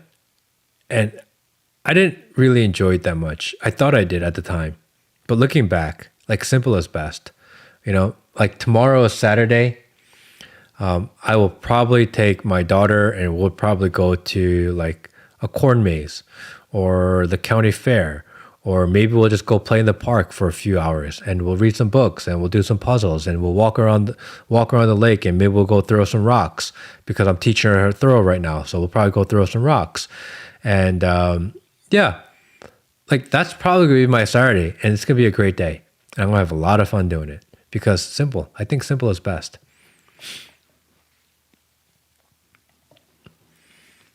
From Val Powers, has the U.S. ever been a meritocracy and a social media modern cumsock for its sedated slaves? Yes and no. No and yes.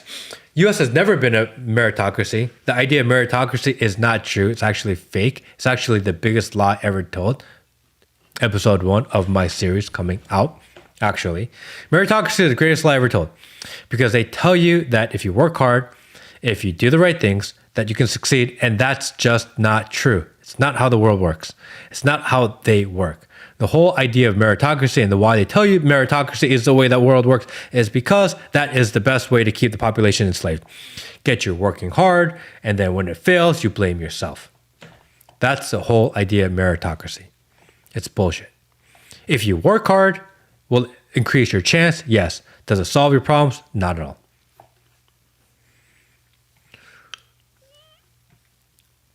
Have you watched Snowpiercer? Yes, Snowpiercer is also a very good movie. I enjoyed that one also. I enjoyed things about class. I don't know why. I always feel like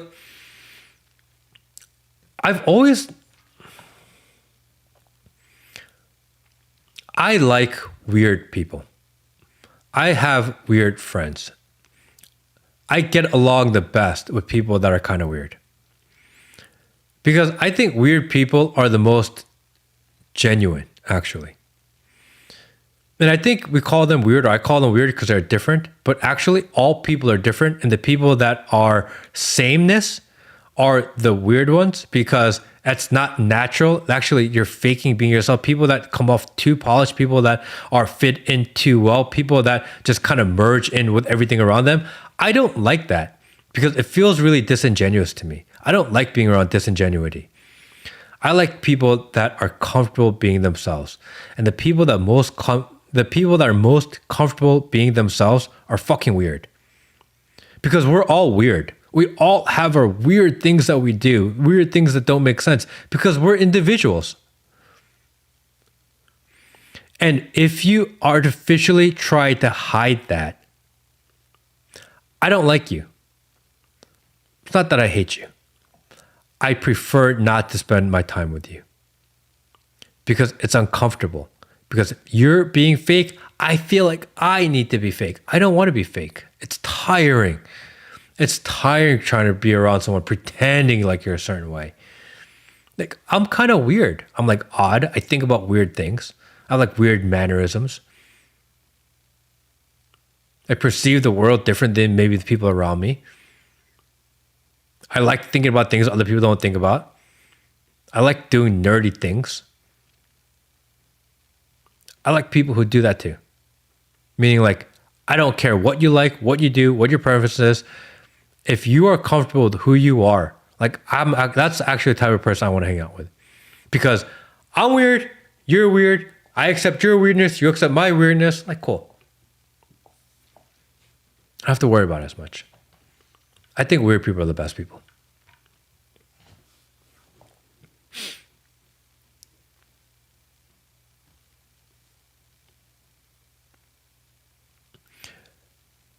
Yes, dude, because we're human, they're literally trying to take that away. Yeah. People are different. Humans are different. Humans are individuals. Everyone is so unique in their own way. And that's the beauty of humanity. And that's what drives people to be creative. That's what drives people to have great ideas. That's what creates really interesting and fun situations and experiences. That's what makes life worth living. And this idea of sameness that they're trying to push upon us, like they're trying to take everyone, they want to categorize people in a spreadsheet. So if they have 10 categories in a spreadsheet and they want everyone to fit in one of these 10 categories, they don't like outliers. If anyone's ever dealt with spreadsheets, it's easiest to manage a spreadsheet when every field fits in the row, has its own category. If you have all this random loose data, it's a mess. It's hard to deal with. It's hard to control. It's hard to move around. It's hard to calculate. You need a level of sameness. The problem is that we are not numbers. We're all individual people. That's why I don't mind the hyphenated American thing. I think that's okay. Because everyone's different. It's like, oh, everyone's American. You all exactly American. What does that even mean? Isn't that another way of saying sameness? Like, why can't people just be unique? Like, we all have the same values. We all care about the same thing, or not all, but we have certain core values that we adhere to, but we're all different. And that's okay. And we appreciate the difference amongst people. And if you don't like certain groups of people, don't like them. That's fine. That's your prerogative. Why do you have to like somebody? No one could force you to like somebody or agree with somebody or be around a certain group of people. If you don't want to be around a certain group of people, don't be around them. That shouldn't be illegal. This idea of sameness is crushing creativity and individuality amongst people. It's not the same. Nobody's the same. 42 says, I'm actually a number. That's not true. Well, it's kind of true, but you wrote it out 42. It would have been more interesting and funny if your name was 42, not 42 spelled out, by the way.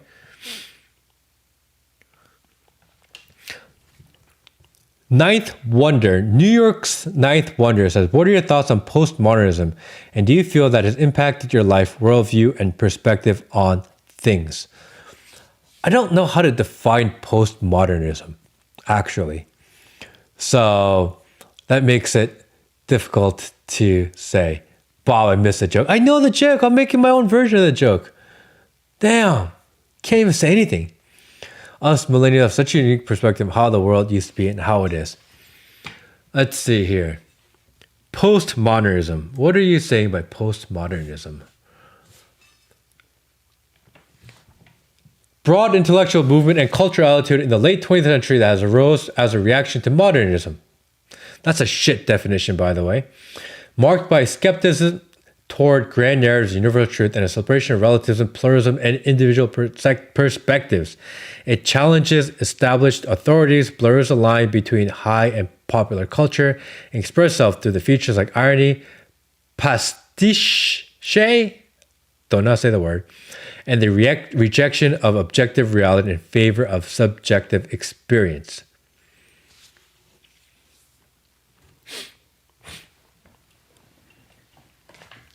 I don't know how to answer that. I don't know how to answer this question, but I'll say this.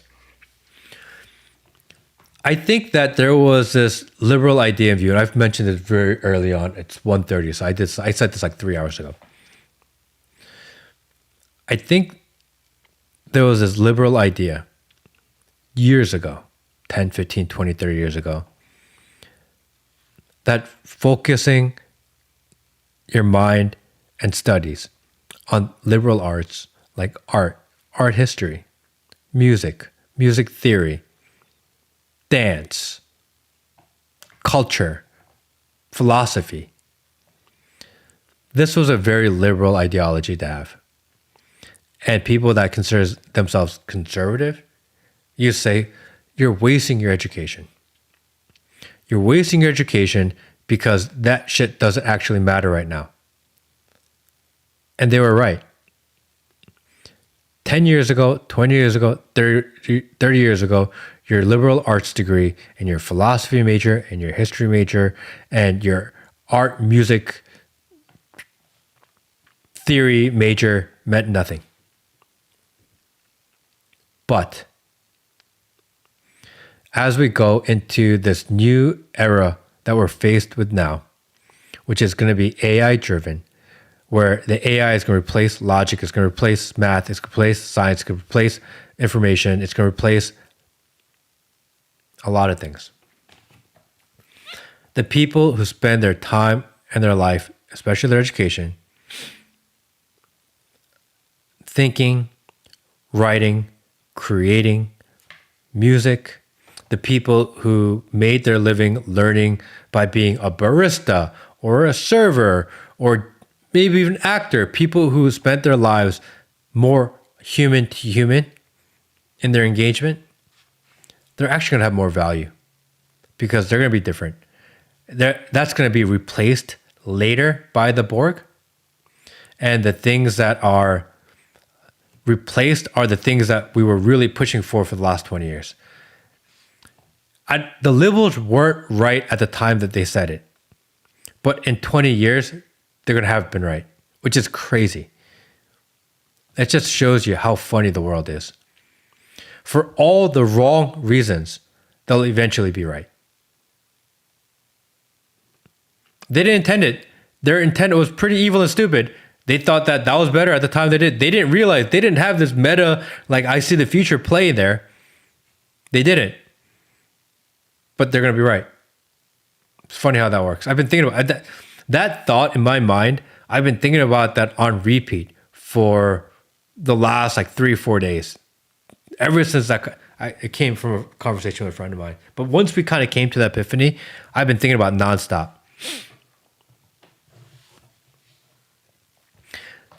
All those people who waste their lives on art history majors are somehow going to have value. Because they're the ones that are going to be able to think creative. They're going to think outside the box. They're not in positions that are going to be replaced by the Borg immediately.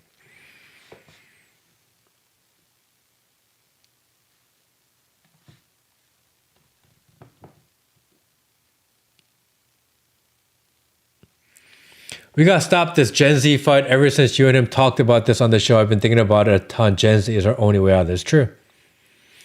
We need to get the Gen Z moving into what the future is going to look like, not what the future is now, even the younger generation. I think, and it's crazy because 5 years ago, if I said, I think the Gen Z should focus their mind and energy on humanity, empathy, and creativity, there is no way I'd be like, dude, learn a code. That's what I would have said 5 years ago, learn a code to Gen Z. To someone that's 15, 16, 17, 18, 19, I was at learn a code. But now, if you're 15, 16, 17, 18, 19, learn music. Learn to be creative. Learn to be creative without relying on AI. Learn to write. Actually handwrite. Write a book. Read a literature. Read. That's actually going to be more valuable for them in the future because all the things that you do through memorization and certification, they're going to be replaced.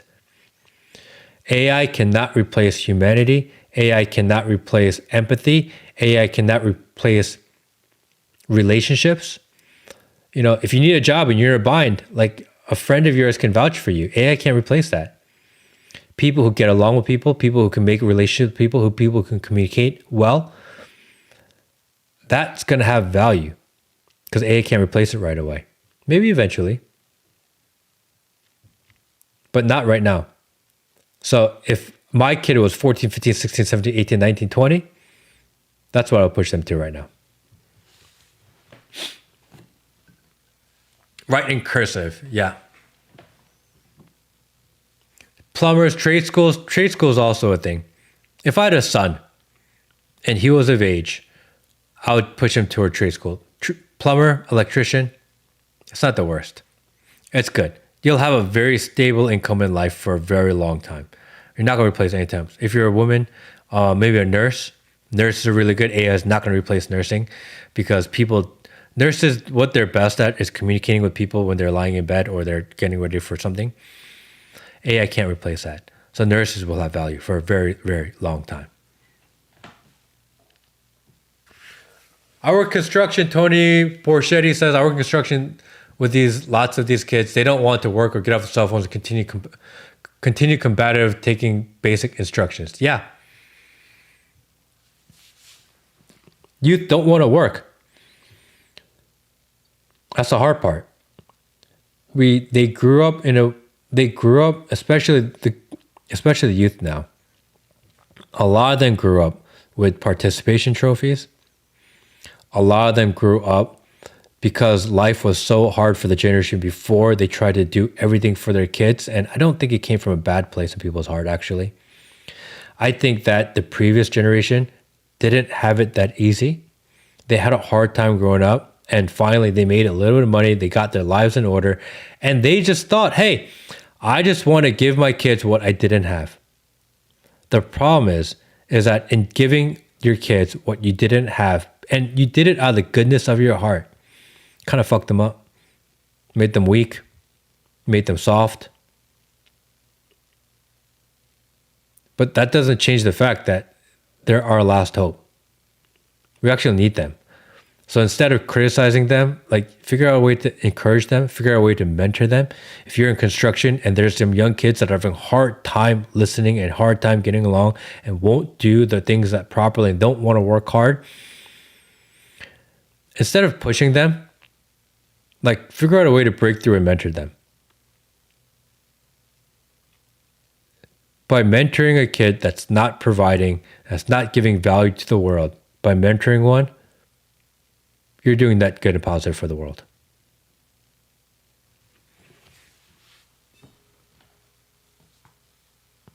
I'm one of those kids that played outside all day and drank from the garden hose. Yeah, I used to like playing outside. All right, everybody. It is 1:30 a.m. for me. We started at about 10 p.m. today. I think we went quite a while. Love you guys. Appreciate you guys. Thank you guys. I am working on a series. It is it's called Humanity vs. Machine. It's going to be a 9-part short podcast series, and all my ideas on how I perceive AI in the future and what I think we can do to combat it, not only for our children, but for ourselves. That's kind of the ideas I'm putting down into a small series. It's going to be called Humanity vs. Machine. It's just I'm going to start putting them out maybe next week. Definitely go check it out. I've put a lot of thought into it. So if you see it and you get the playlist and you see all the episodes, 9 episodes, share it with a friend. I think it's really important. It's like how I perceive the world in the world of AI. Outside of that, good night, SARS. Thank you, everybody.